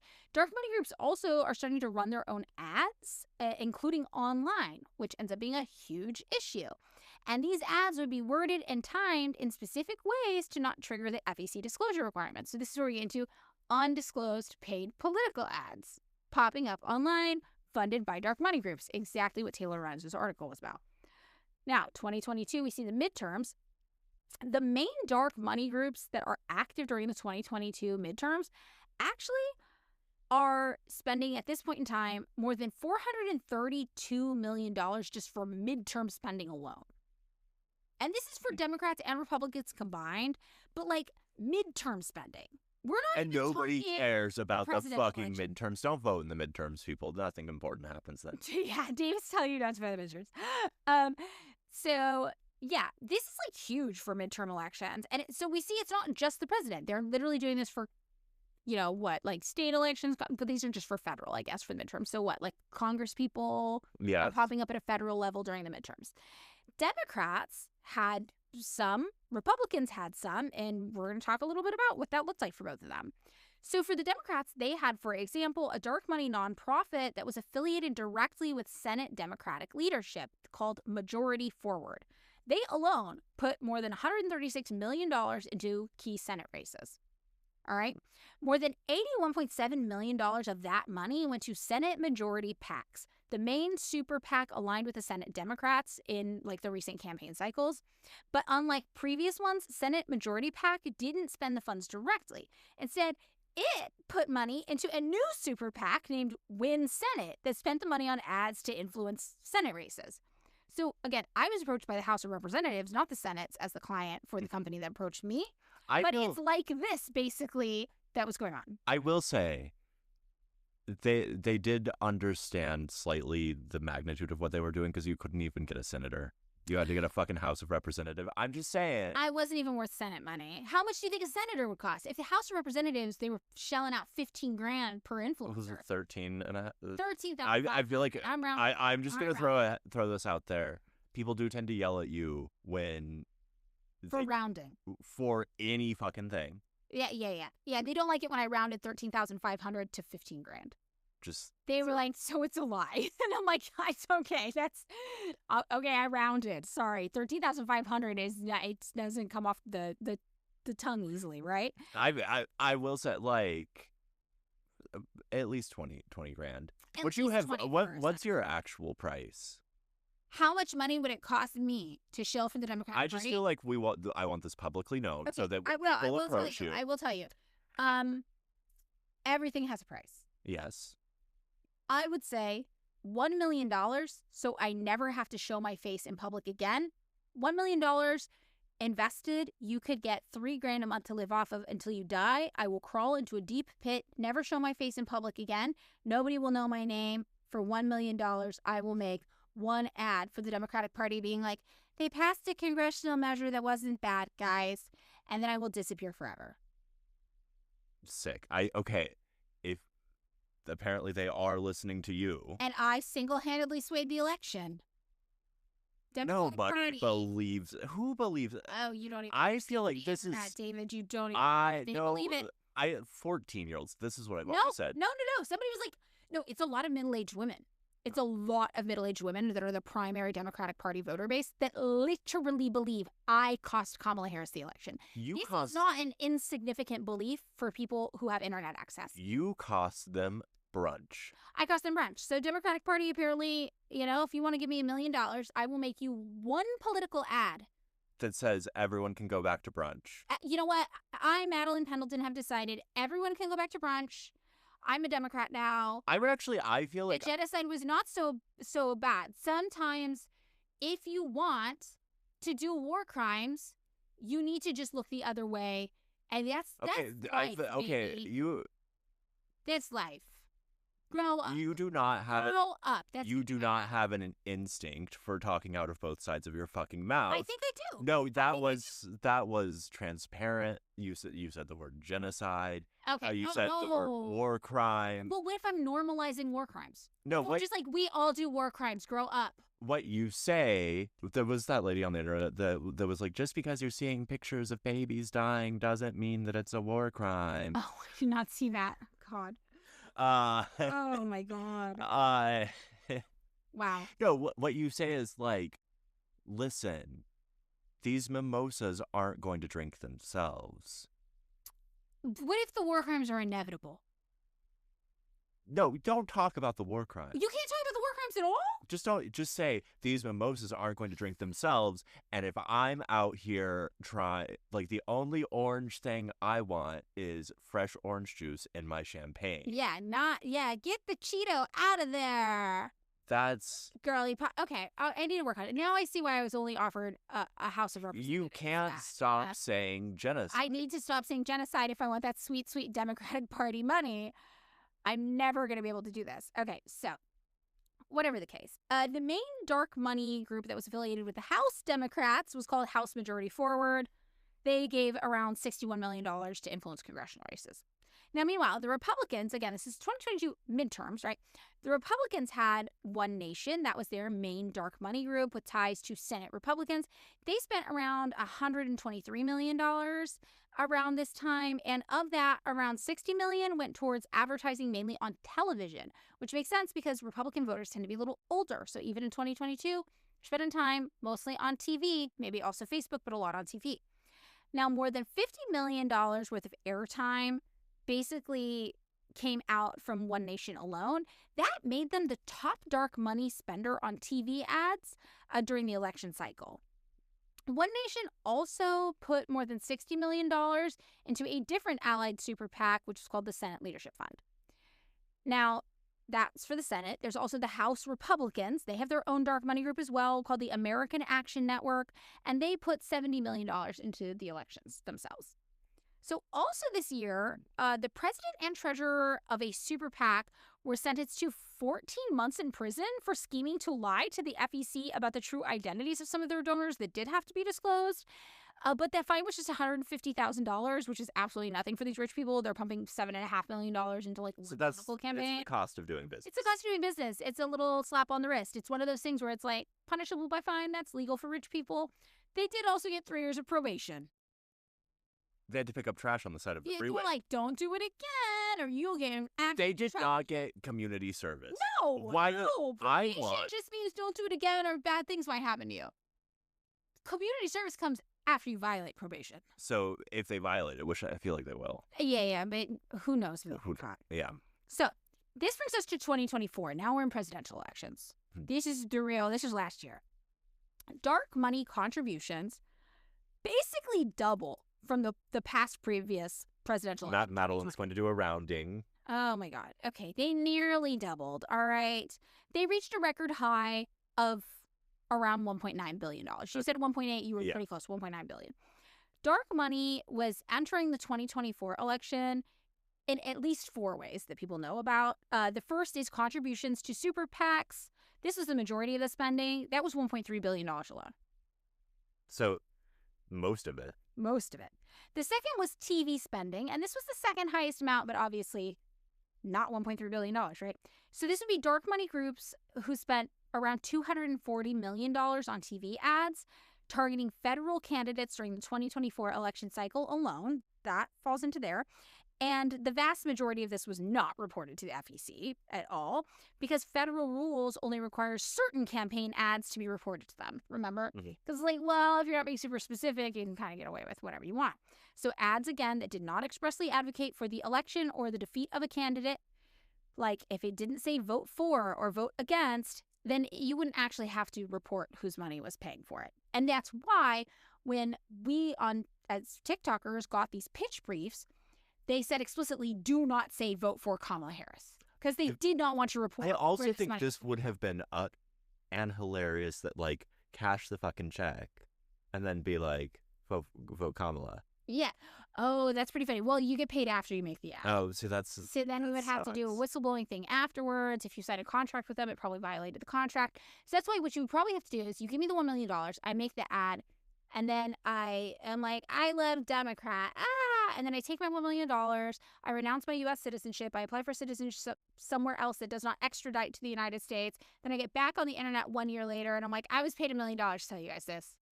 why. It's the United States. I live in Cyprus. I don't know, somewhere that doesn't Cyprus doesn't. extradite. I don't know. Okay. Okay, somewhere that doesn't. So that's the way you'd have to do it, which is kind of a lot, right? So, whatever. Also, if you ran ads that avoided explicit calls to vote for a candidate outside of the windows, so you could still say vote for this person, but not within the window of time leading up to the election, then, you were fine. As long as it wasn't within that 30 or 60-day window, depending on if it's a primary or the general election, then you wouldn't have to disclose it either, which is pretty interesting. So the third way that money flowed from dark money groups into the 2024 election would be online spending. This is the third highest amount. This was around $300 million spent on it. Now, again, dark money groups spent around $240 million, they said, on TV ads, but that's also estimated that that's all they could keep track of, and it was higher. We know that there was over $300 million spent on online ads, but we suspect that's actually less than the total amount that was spent on TV spending. Mm-hmm. So that's why they categorize TV spending higher. It's a little confusing. Like the TV ads, online ads also can avoid disclosure requirements if they don't explicitly advocate for or against a candidate, a unique candidate. However, unlike TV and radio ads, online ads that mention candidates are not subject to FEC reporting regardless of their proximity to election day. Okay. So you just that is the nature of the internet. That's right? the nature of the internet. Yeah. So this broke down mostly that we could only look at places that reported political ad sales for 2024. So it's Facebook, Instagram, Google, YouTube, Twitter. I'm going to call it X, whatever is what the name. You have That's to. not You Snapchat. do. We call it Twitter. We still call it Twitter. Nobody You? calls it X. Who is Everybody on Twitter. who The is user base of Twitter. We call it Twitter. what's the robot? Grok. You're saying Grok calls it Twitter. I said we. Not Grok. Grok is the other. I am saying Grok is if you do not include Grok okay. in we, this is This is AI This is- discrimination. AI discrimination. Okay. And I mean it's just selective. You are doing no true Scotsman. Yes, Grok is not a Scotsmith. Grok is not a user of Twitter. Grok is Grok, Twitter. that would make is Grok gendered? No, I don't think so. What is Grok's gender? We could ask Grok what its gender is, but then you'd have to use AI, and I'm not going to do that. You don't use AI? No. Are you using AI? I know you're not using AI. Why would I even ask that? What would you use AI for? To find which John le Carre novel to read. You definitely are not using AI. There's no way. You're definitely not using it for directions. I got there. Uh-huh. I got there. Uh-huh. Listen- Grok, where is the rave? There's fucking goth burning. Okay, so out of these, Google and YouTube, which are owned by Alphabet Inc., right? They spent around $66 million in they didn't spend it. That's a weird way I worded it. People spent $66 million worth of dark money on ads on Google and YouTube during this period. That's what it actually is. Snapchat was like, yeah, we had around $7 million of it go out on our platform. Twitter reported around $4 million in dark money ad spending. You know, this is still obviously going to exclude payments to influencers for content or political ads. This is just the actual ad. Like the ones that like look sort of professional. Yes, and like they're actually ads. yeah. There's a difference between content and ads. So this isn't paid content. These are ads. Though is there? I mean, there's not, but there is legally, and how it's like, who's getting the money for it? No, fair enough. But You know? realistically, from on the user end. On the user end, it's all ads. If you go on TikTok now, TikTok is basically ruined because it's just home shopping network. I don't know if you know this. They introduced this thing, TikTok Shop, and if you're a content creator, if you feature products that are for sale on TikTok Shop and link to the item where people can buy it, you get a percentage of the sales of that item that your video generates. So now, when you're scrolling, like, it is mostly home shopping network style ads for things on TikTok Shop that are just quote unquote organic social media content from users because they're making money selling these products. And it's always the worst shit on the planet. Like, it's literally an unusable experience now because every like 5 minutes you have to like not interested, not interested, not interested, all these weird home shopping network style ads. The worst was like when the public was really starting to pay attention to what was the genocide happening in Palestine. There were so many TikTok Shop ads on TikTok for keffiyehs. That makes sense. I mean, it was so disgusting to me. That was, I mean, like, I understand that people buy keffiyehs from like reputable sources. From people who are literally in Palestine or Palestinian diaspora who are like, we make a living like this. Or we are using this to fundraise. Yes, or whatever. This stuff makes sense to me. The first time when we were probably 19, 20. And it was popular then to wear keffiyehs as well. I had one. Like, I remember hitting a moment of saturation where I was like, this is no longer. Yeah. This is so like at that point, yeah. or like this you is, can still buy and wear a keffiyeh ethically. Honestly. No. But TikTok Shop, mass-produced, yeah, knockoff kind of keffiyeh. I mean, it was really dystopian to me. I really struggled with that. So TikTok is the platform that people are starting to talk about now, though, because it's engaging these types of political ads differently. Both Wired and the Washington Post reported on undisclosed political ads being shopped around to influencers on TikTok in particular. So I think this is like really, really significant. And that's the kind of stuff that's like not really getting reported because it's not technically an ad the way the FEC was thinking about ads when these laws were passed, or the Supreme Court was thinking about ads when these laws were passed. Now, the fourth way that dark money entered elections is direct spending that is reported to the FEC, but isn't necessarily reported who the donor is in particular. So nonprofits that do not disclose their donors in particular by name, they reported around $43 million of direct spending to the FEC during the 2024 election cycle, which is less than 2.5% of all dark money in the election. So that's the smallest amount. Now, who was doing the most dark money campaign expenses? Do you think it's Democrats or Republicans? What do you think? Democrats probably. It's like Democrats. Right, this goes to the Democratic Party's like bizarre anxiety over messaging, as opposed to, like, as I've said a bunch of times, like, if the Democratic Party did straight up old-fashioned like retail politics, like, they would win elections. But they are so fixated on we do nothing but like fuck you, vote for us anyway, that they're entirely like well, we just need Joe Rogan of the left. We just need to give Taylor Swift money and hire an influencer to teach Kamala Harris how to dance. Yeah. Yes, this is totally true. So both Democrats and Republicans benefited from hundreds of millions of dollars in dark money spending on the presidential election in 2024. And lots of the top spending super PACs in 2024, were affiliated with dark money groups, right? That would give 8-figure sums, 9-figure sums, we're talking a lot of money. So this would include Future Forward USA, which worked to try to elect Harris. Also, Senate Leadership Fund, which, again, we talked about in midterms, was tied to the Republican Party leaders. The presidential election attracted more super PAC spending than any other race in the 2024 cycle, which is to be expected, but it was over $2 billion. Mm-hmm. So it's getting up there. Political committees supporting Trump or Harris also collectively received more than $500 million from dark money groups. So everyone's kind of doing it. And more spending back to Democrats, right? And this is not surprising. This has been the case actually since the 2018 midterm elections. Before then, Republicans were doing more dark money spending, but basically Democrats caught up with the times and were like, we can do that more. Yeah. Which is kind of what they do. Democrats always yes and every Republican policy. That's why, when you look at ICE budgets by years, they just go up.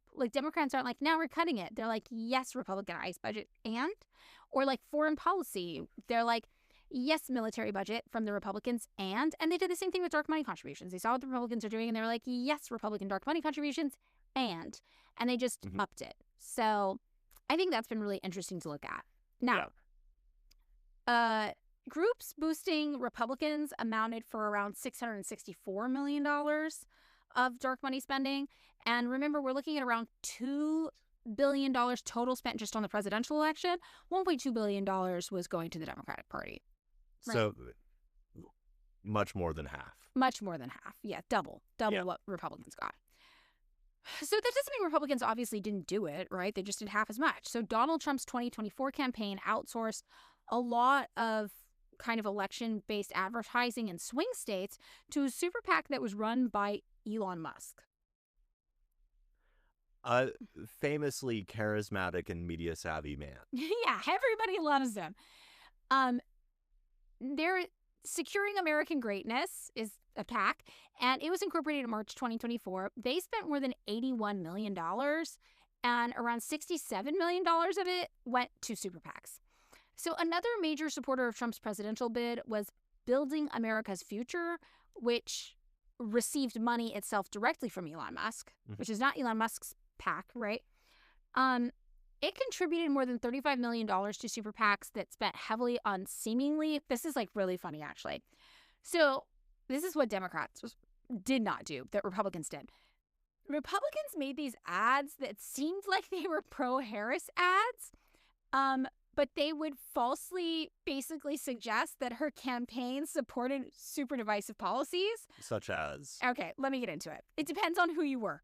So they were targeted ads online to specific demographics in a way that was like, we love Kamala Harris for doing this thing, but it would be a thing that the target receiving the ad would hate. And presumably the person doing it, if you are, let's say, straight white guy in an orange bowling shirt. It's yellow. Well, whatever. David's wearing a hat. They could be like, well, this blue-haired liberal lady with a nose ring says, and then loves Kamala Harris. So yeah, exactly. So this is kind of the idea. You're kind of getting it. So they're pretty funny. So starting in February of 2024, Ryan Tyson, who was a former pollster working for DeSantis, started holding a series of around 25 focus groups with specific communities that were targeted voters, basically. And most of the research was focused on people who were usually Democrats, but this election cycle were unsure of how they would vote. So Tyson said, clearly you have a white liberal demographic that hated Donald Trump. That was without question. You could see that coalition everywhere. But once you get past the white progressives, every other historical demographic stronghold for the Democrats just started to drop off. So basically during the last election, the only people who were really showing up for Kamala Harris were white middle class people. Every marginalized person was like, we don't trust her. No, absolutely not. We don't trust this bitch. So yeah, they found white liberals were very motivated by stopping Donald Trump, which makes sense. They viewed him as a unique evil, not a symptom of a problem, because they were able to ignore everything but Donald Trump in the past. But people who were yeah, Donald Trump is more of the same. The Democratic Party has never fought for us, and you're continuing not to fight for us, and we're very disillusioned with it. So the short version of this is that the Republican Party was able to capitalize on legitimate grievances Yes. of groups that had been relied upon by the Democratic Party. Correct. So, and some illegitimate ones as well. They hit the Israel thing in an interesting way. All right, so here's an example. If you were Muslim in Michigan, you might start see pro-Israel ads praising Kamala Harris for being married to an Israeli and backing Israel. Cool. They would be ads targeting you, a Muslim Michigan voter, being like, we love Kamala Harris, a proud defender of Israel.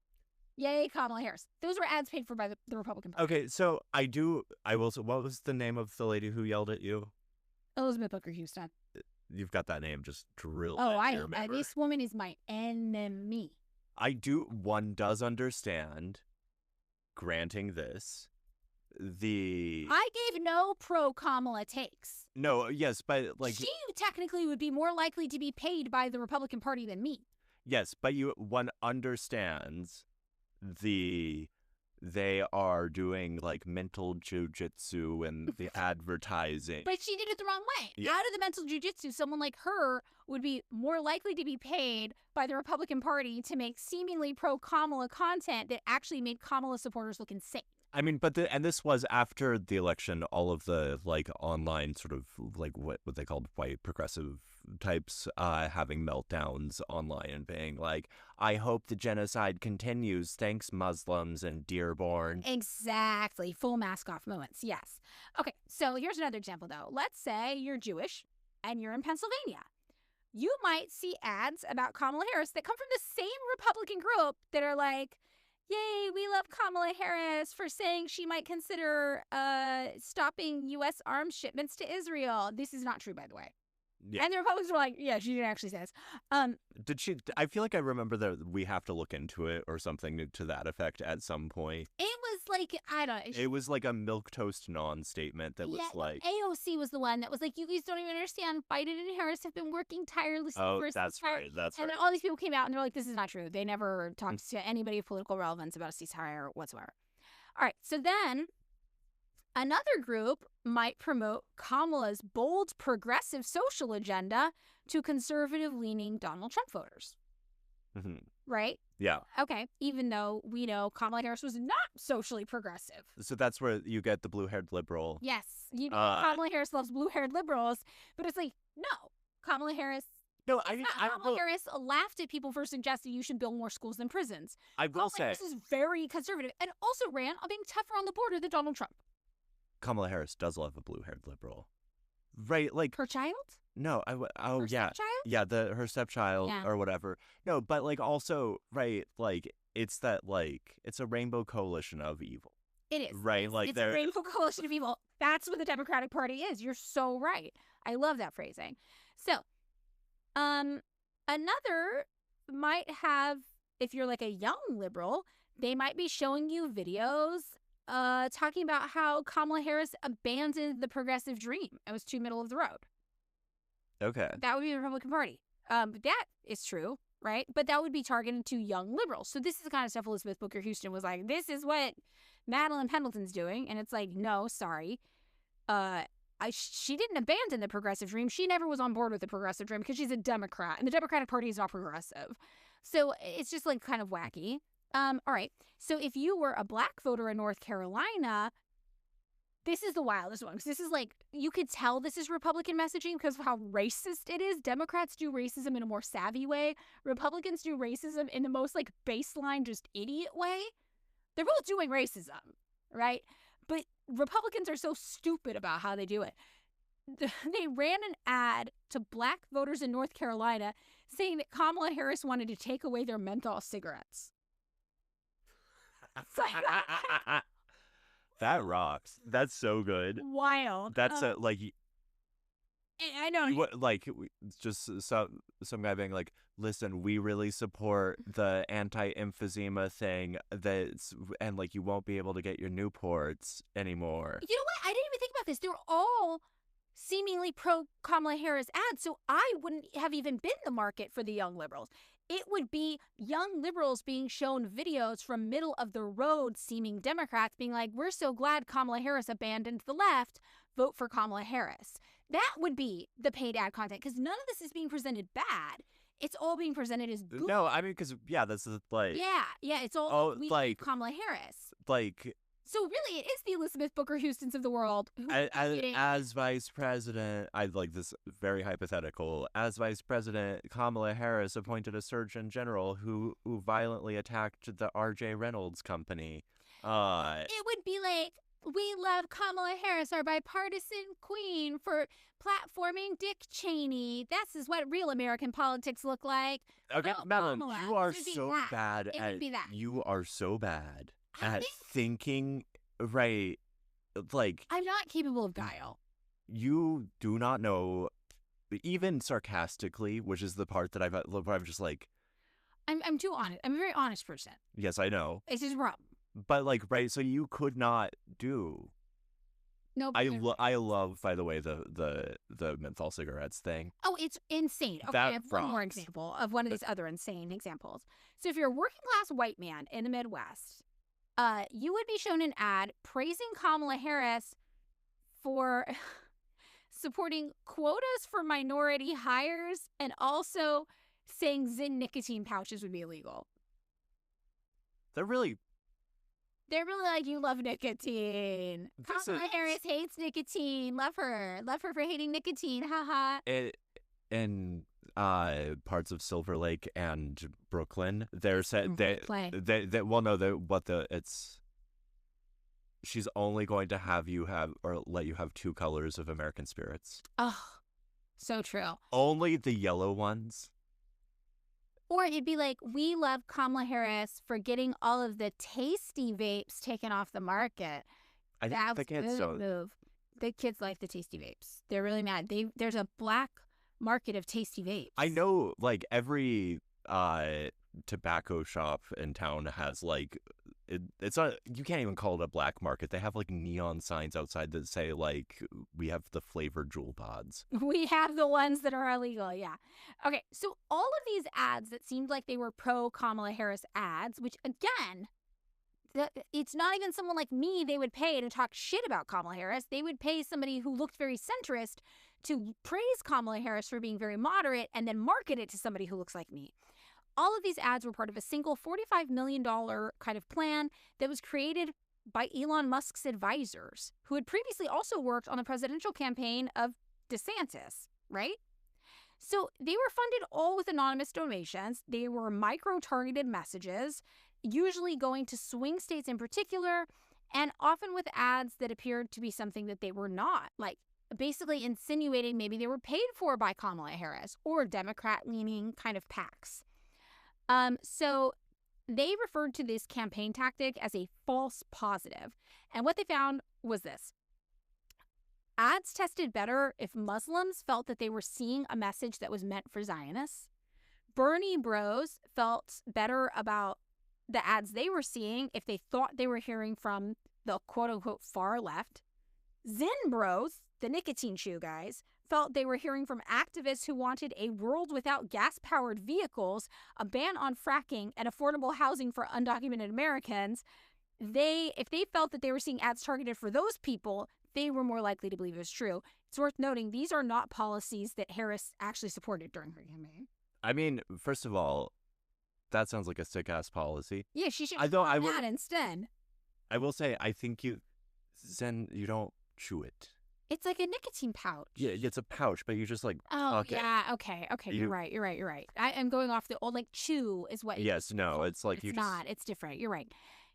I'm mixing them up. Okay, so this is what the Republicans were up to online. So if you saw people praising Kamala Harris, there's a chance they were being paid by Republicans to do that I think that's as actually a false positive. that's pretty funny. I think it's really it's funny like- as an ad campaign tactic. That is like a really good troll.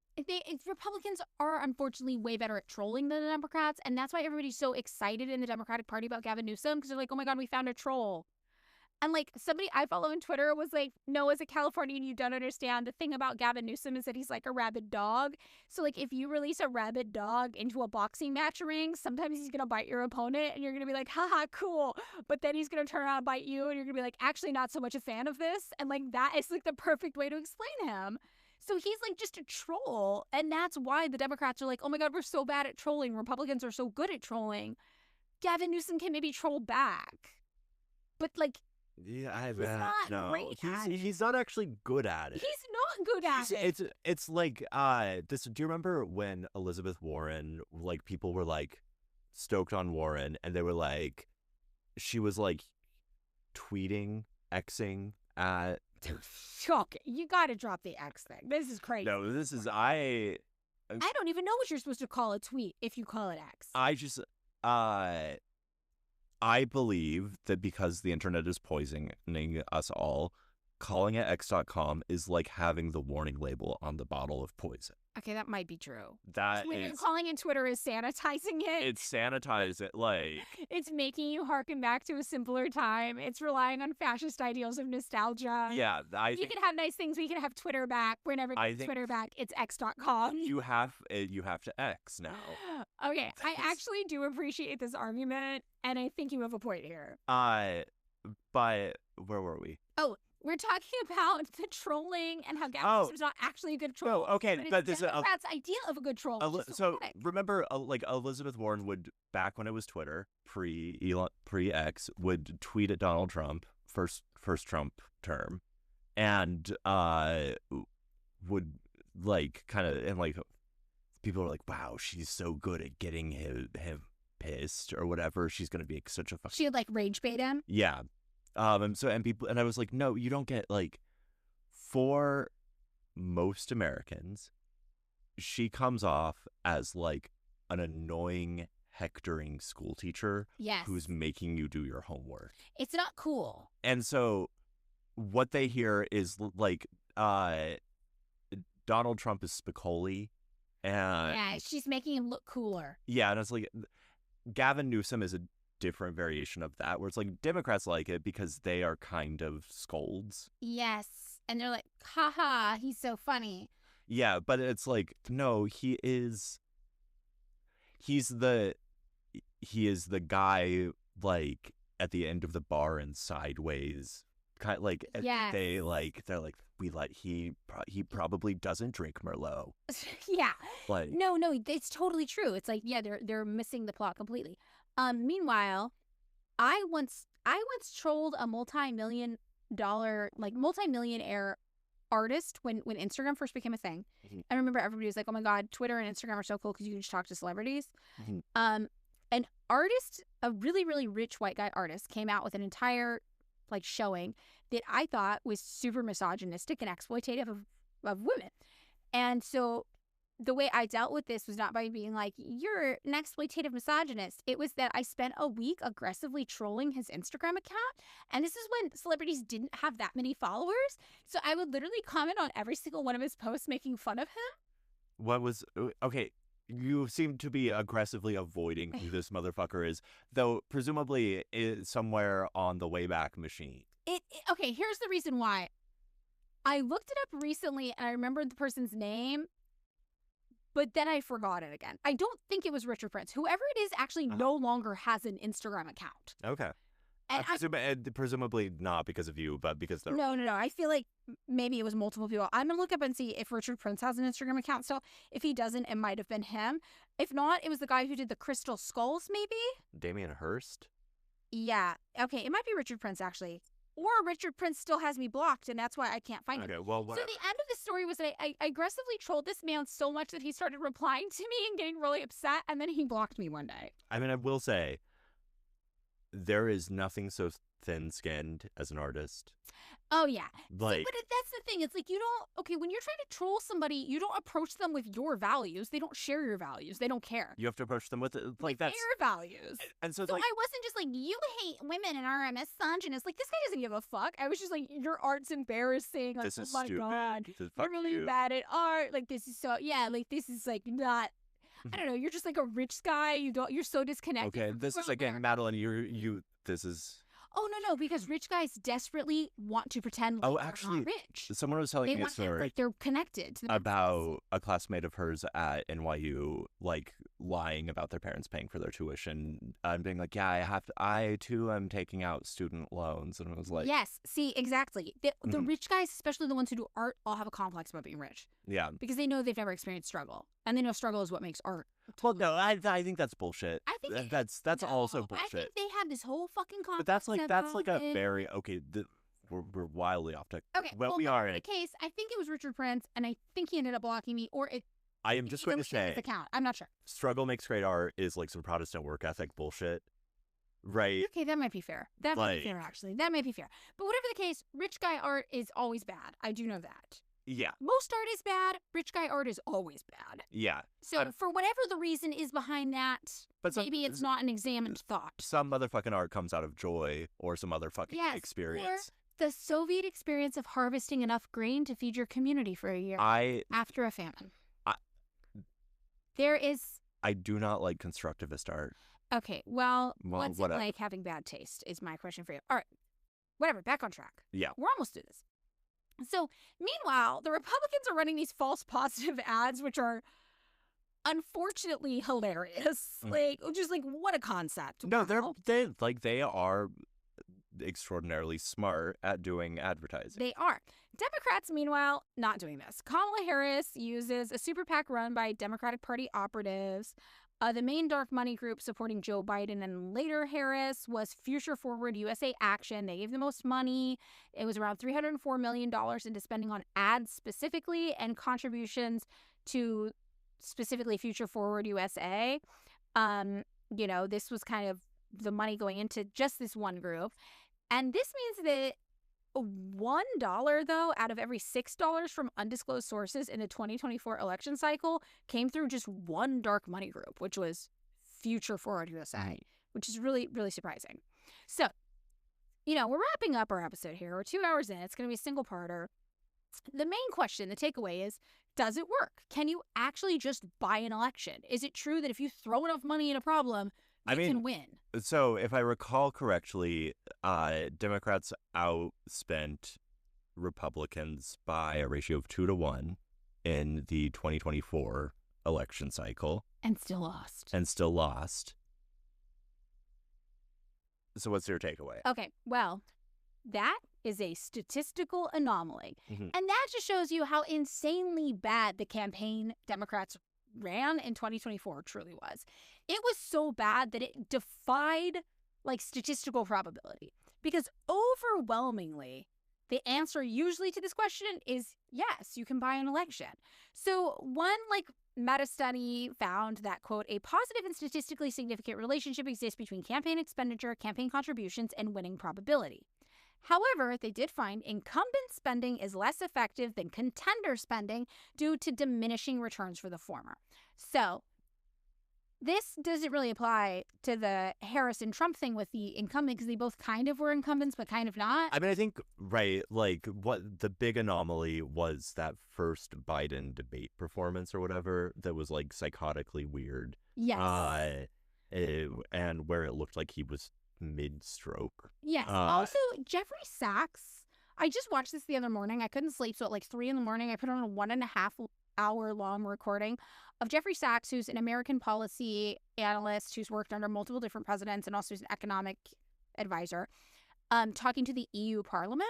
Mm-hmm. So it's a speech he gave to the EU Parliament where he's talking about all sorts of things related to policy. And his big takeaway is basically that in a multipolar world, the EU needs to develop a collective shared foreign policy, but not as individual countries as the EU. And their foreign policy needs to exclude the United States. And they need to stop being so afraid of Russia because Russia's in their backyard. It's no longer the North Atlantic Treaty Organization. It's This guy hates NATO. He's Sick. he also talks a lot about Ukraine because he was on the ground as an economic advisor Mhm. after the Ukraine coups and was like, whoa, this is wild. The United States is a shit show. So his whole takeaway after years and years and years of working for American presidents is these people are imbeciles and they are children and you should not trust them with anything. It's ridiculous. And he's very candid about it now because he is retired. But one of the things he was talking about specifically was the American president is such a figurehead that doesn't actually do much. That like you could literally run somebody who's one stop away from being a corpse. And he was talking about Joe Biden. He's like, all this guy had to do was stand on a stage for 90 minutes. Yeah. And he couldn't do it. This is a man who was clearly medically unfit to be president. The last 2 years of his electoral term, they tried to put him on a stage for 90 minutes. He couldn't even do that. And it's like, if he had made it 90 minutes on that stage, he would probably be president again. And that tells you everything you need to know about how seriously you should take American elections. I mean, okay, so my big 2024 takeaway was that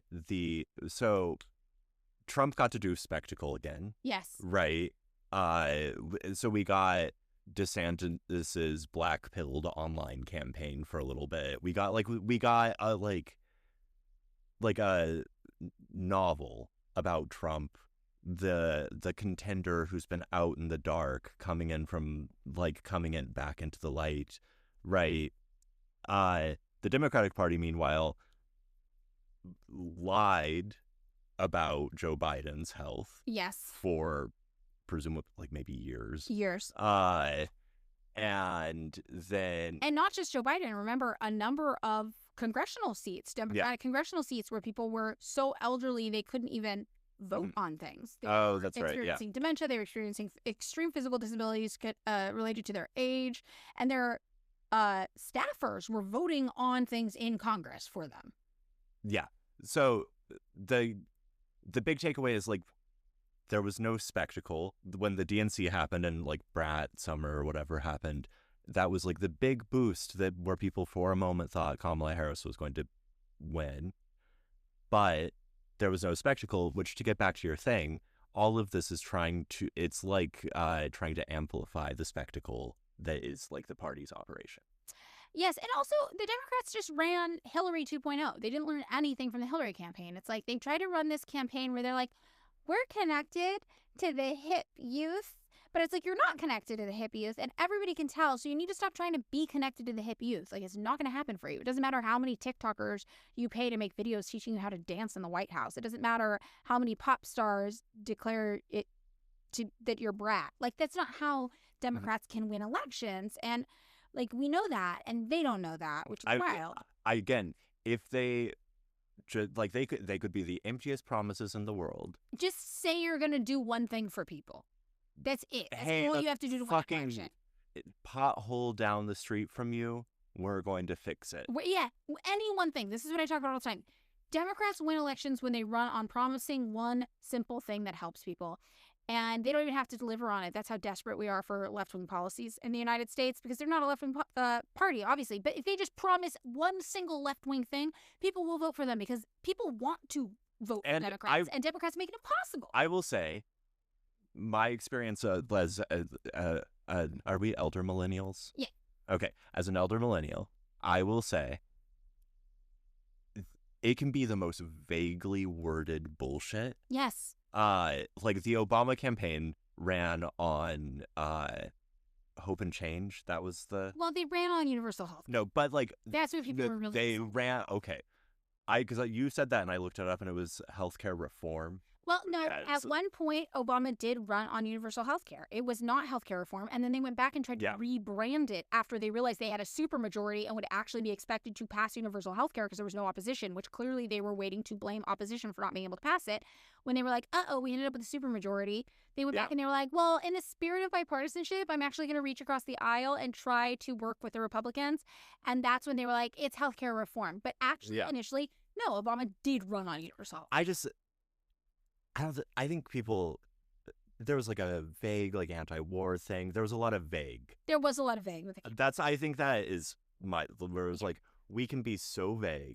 And you can also, it can be so nothing. Yeah. Just give people, and people are desperate for anything. And it cannot be. Do that. And it cannot be brunch. And it cannot be an anti-message. It needs to be your for something positive. So this should be proof. If you need proof about how stellarly bad the Democratic Party's campaign was, they spent so much money and they still could not win, and this is not usually the case. So, as studies have shown... your fault. It was all my fault.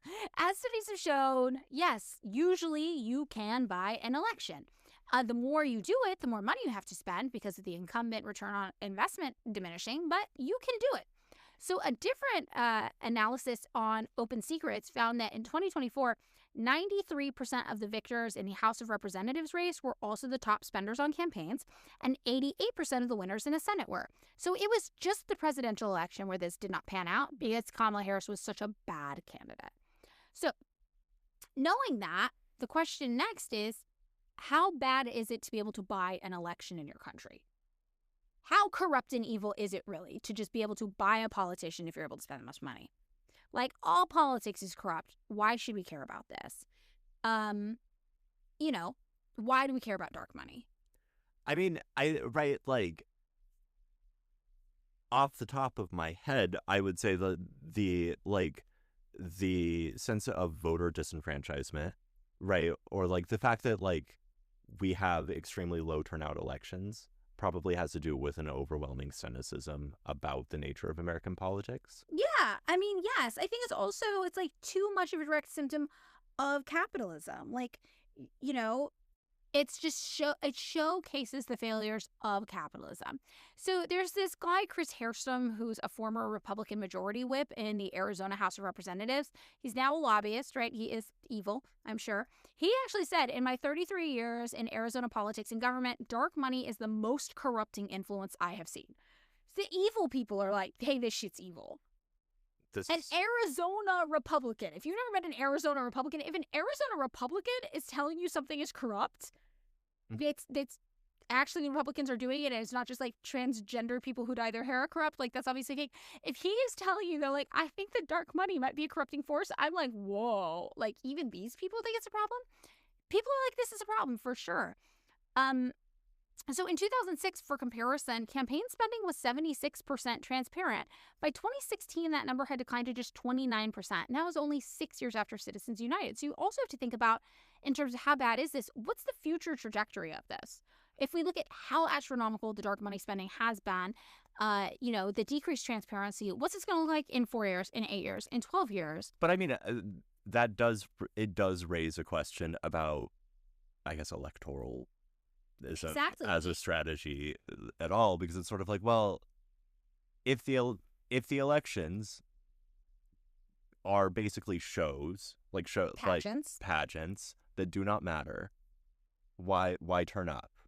Right. And this is like where the Leninist approach from a Marxist perspective comes in, like why to participate in bourgeois elections. And the Leninist approach is basically like, look, we don't run our candidates on their parties, because running your candidate as a socialist, as a communist on their parties means you necessarily have to capitulate to their standards and you are beholden to them. We don't do that. We are unapologetically socialist. If we run candidates, it's on our own party platforms. And it's not because we think we're going to win and electoralism is going to save the day. It's because the majority of the public, their primary and sometimes their only way of engaging in politics is through elections. So this means this is our one chance to reach a ton of people with political messaging, because this is the one time they're politically engaged. So it's like a marketing tool. No, I understand that. A massive tool. I will say it just like, I tend to think in terms of like, well, okay, liberalism as an ideology produced the contradiction that undoes liberalism. Because if you are a liberal, and I think probably a lot of people are, right? Like, the extension of the idea of free speech to money, right? And the idea of free speech as like the right to end all fucking rights, right? Has led to a system in which speech and choice and like political agency are fundamentally suppressed. Yes. Right? Like, does that make sense? It does. So the way I always explain the difference between being like a Democrat and a Republican, when they both are politics rooted in liberalism, which is an inherently right-wing ideology. The thing about liberalism, right, is that it's about like getting free markets and getting personal freedoms as well as your personal freedoms don't compromise the right of the free market to exploit you. And when you think about this, I think of it as a slider. Like, imagine you have a slider, and on one hand, it's like all individual liberties. And if you had all individual liberties, the market would not be able to exploit you. Your individual liberty to not be exploited by your employer, right, your landlord, would take over all. And on the opposite end, you have complete corporate liberties. The corporations right to do whatever it wants for you because it gets its freedom to do what it wants. And the obvious extension of that would be like no wage regulations, no labor laws, just the company does whatever the fuck it wants. It gets extreme freedom. Now, the Democratic Party and the Republican Party are both constantly trying to balance this contradiction of liberalism. Republicans err a little bit more on the side of corporate freedom. Democrats err a little bit more on the side of personal freedom, but neither of them is at either extreme. Both of them are saying exploitation is an inherent part of the system and we're okay with that. The question is just to what extent. I mean, I think about this a lot in terms of the way Mill pitches like Liberty or On Liberty, where he's like... Mills? John Stuart Mills, yeah, there we go. Right, where he's like, oh, okay, like... now we need liberty from the mob, and he starts pitching it in terms of negative liberty, so it's entirely individual freedom, but that will eventually bleed into its weird, like, the other side of the fucking coin. Yes. Right. Yes. So, I think that, like, I don't know. Yeah, most people probably fall into some sort of liberalism camp. The electoralism can showcase the contradictions of capitalism, certainly of liberalism as an ideology, of this specific contradiction about liberty and where it lies and whose liberty to do what. Your employer's liberty versus your employer's liberty to exploit you versus your liberty to not be exploited by your employer. That's how I always think about it. I think, like, in terms of long-term trajectory for this issue, it's like, you just have to think of it as a crisis of capitalism that will become more and more and more apparent. Like, this one report said that dark money surged by 38 times on average between 2006 and 2014 alone. So it's like, think about now how sketchy campaign financing is, and imagine it's 38 times worse 8 years from now. I want to quibble with you. What about what? More and more and more apparent. If they're good at it, it will become less and less apparent. Maybe the Republicans will probably get less apparent, and the Democrats will probably stay too apparent because they're bad at this. And just be weird hectoring scolds that we're all sort of like... that nobody likes, and they don't actually do anything to help you. Yeah.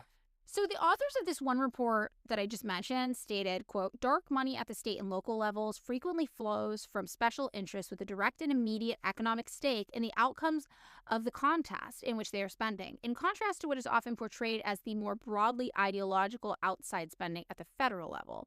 When uncovered, secret money at this level has traced back to such sources as a mining company targeting a state legislator who had a key role opposing quicker mining permits, payday lenders supporting an attorney general who promised to shield them from regulation, and food companies battling a ballot measure to add labeling requirements, end quote. So this is the type of thing that's why the dark money thing works. Like, when we say, like, your politicians could be working for ExxonMobil and you wouldn't even know it. Your politicians could be working for a food company whose primary goal is to not tell you what they put in their food because it's bad for you. Your politicians could be working for payday lenders who bought them to basically say, let us do usury, right? Like, this is the problem with dark money in particular. You do not know who your politicians work for. So what we're seeing is that dark money just makes it a way for special interest groups with a ton of money to straight up buy legislation that benefits them, and we are none the wiser. And that's also why we're so susceptible to propaganda. It's easy to notice something is propaganda or misinformation when you know the source saying it, when you know who's paying them. But when that is not disclosed, you have no way of understanding what information you're getting. It's true. Like, think about, like, the Republican false positive ads. Yeah, I mean, I'm also, it doesn't help that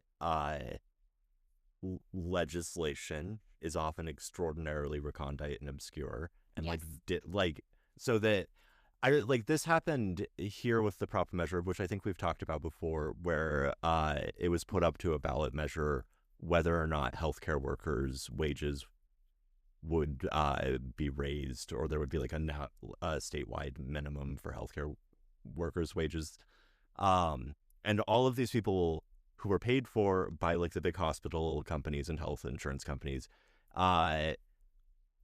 were outside of every fucking grocery store. You get your groceries delivered or whatever, so you didn't see this.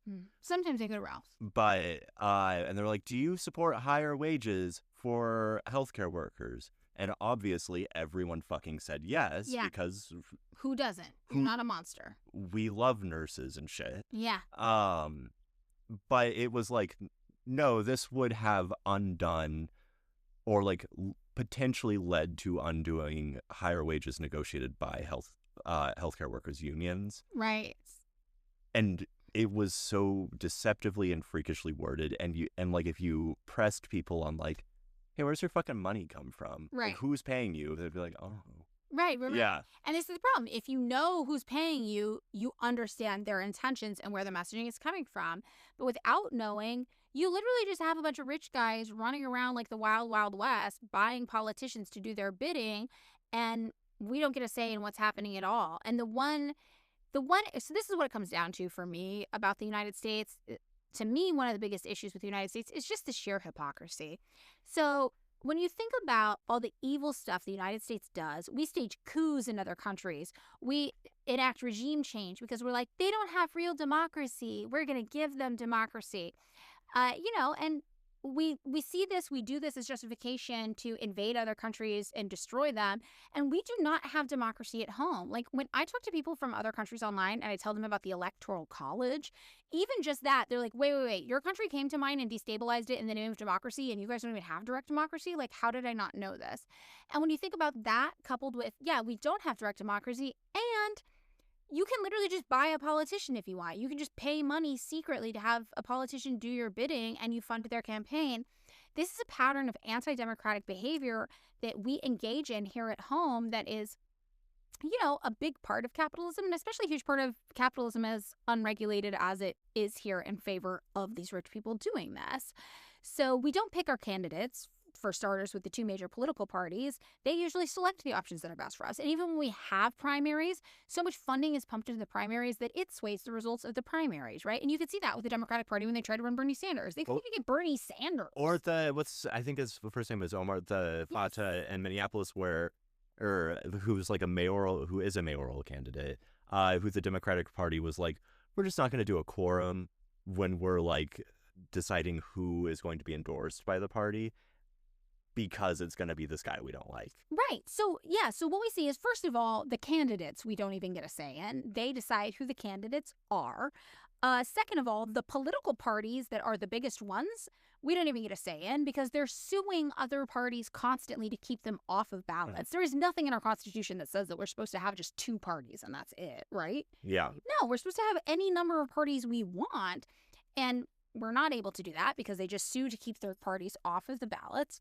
We don't pick who wins because most of the time you can just pay for whoever you want to win, and we don't even know who's doing it. And now we've turned it, into this like contest. It feels like you're running Super Bowl ads for Pepsi versus Coca-Cola, and whoever pumps the most money into an ad campaign or does the best marketing is who ends up being the best soda. Well, okay, not right? Pepsi or Coca-Cola. Well, they're both evil, so I don't know that I can answer that. But taste-wise, Coca-Cola. Really? Yeah, I like the taste of Coca-Cola better. Pepsi tastes too syrupy to me. Mr. Pibb or Dr. Pepper? Both are equally good, but I think I slightly prefer Mr. Pibb. Okay, I feel like Mr. Pibb might be a Pepsi. Maybe, yeah. I think it's but in any case, I'm just saying if this is the level at which our choices are. Yeah, let's make the fucking podcast about soda choices. I mean, that's really what it is. So I feel like the main takeaway from this is like, as an American, it feels normal to you. And you're like, that's just how politics works. Like, get with the times, be realistic. But when you really zoom out and think about this, like, this is not how other countries handle elections. This is not direct democracy. This is the most corrupt anti-democratic processes that we are aggressively being pitched as though it's normal and it's fine. And it is not. It is deeply disturbing. And to me, the hypocrisy of having a system like this that is so corrupt and then going to other countries and trying to talk to them about democracy, about saying anything at all about, like, for example, North Korea's electoral system, which most Americans don't even understand. Mm-hmm. They don't know that North Korea has. Okay, understand would be a lot, is a big ask. Okay. No. They don't even know. They don't know that there's elections there. They don't know they have a parliament with 3 political parties that make up the majority, more than the United States. They don't know about their elected premier, whose name is not Kim Jong-un, for the record. Like, people don't even know about that, and we have the audacity to chastise and deride North Korea and sanction them and embargo them with devastating effects when they run into like catastrophe, like natural disasters, for example, because of our embargoes. And we do it because we're like, well, they don't have democracy. It's an oppressive, authoritative, dictatorial regime. And it's like, as opposed to what we have in the United States, where is the democracy in the United States? We do not have it at home. I have a favor to ask. Okay, what is it? In the name of not ending on a note of like extreme political pessimism Okay, and quietism. No, socialism is the answer. Well, There is an optimistic future for us all. It's socialism. oh, that's not coming anytime in our lifetime. I do not agree with you. Well, because that's- all it takes is 10% of people to be on board with it. And with younger people, socialism is polling at like a 30 to 60% favorability. I just, as a born pessimist, that is just who I am. I will be going, it's not going to happen while, like, Okay, well, to my everybody fucking death. prove David wrong. Yes, and then I won't ridicule you when you do ketamine. If we get socialism, you're also allowed to K-hole as much as you want without David making fun of you about it. I will do the ketamine. If we get socialism, David will be in a K-hole constantly. That seems reasonable. sounds so... I hate how ketamine feels. Okay, so all right. So what's your ends note? Not the That- ketamine. Was it the ketamine? The ketamine is my end note. Okay, The ketamine- is the end note. It's so bad. Instead of dark money, spend your money on ketamine. Just bricks and bricks of it. Yeah, it's Build your house with... That's Okay. real. Okay, anyway, that is the episode. Thank you guys for joining us. If you want to check out our Patreon, it's patreon.com/pickmeup. For $3 a month, you can access bonus content over there. But if you don't want to do that, we're just happy you're here.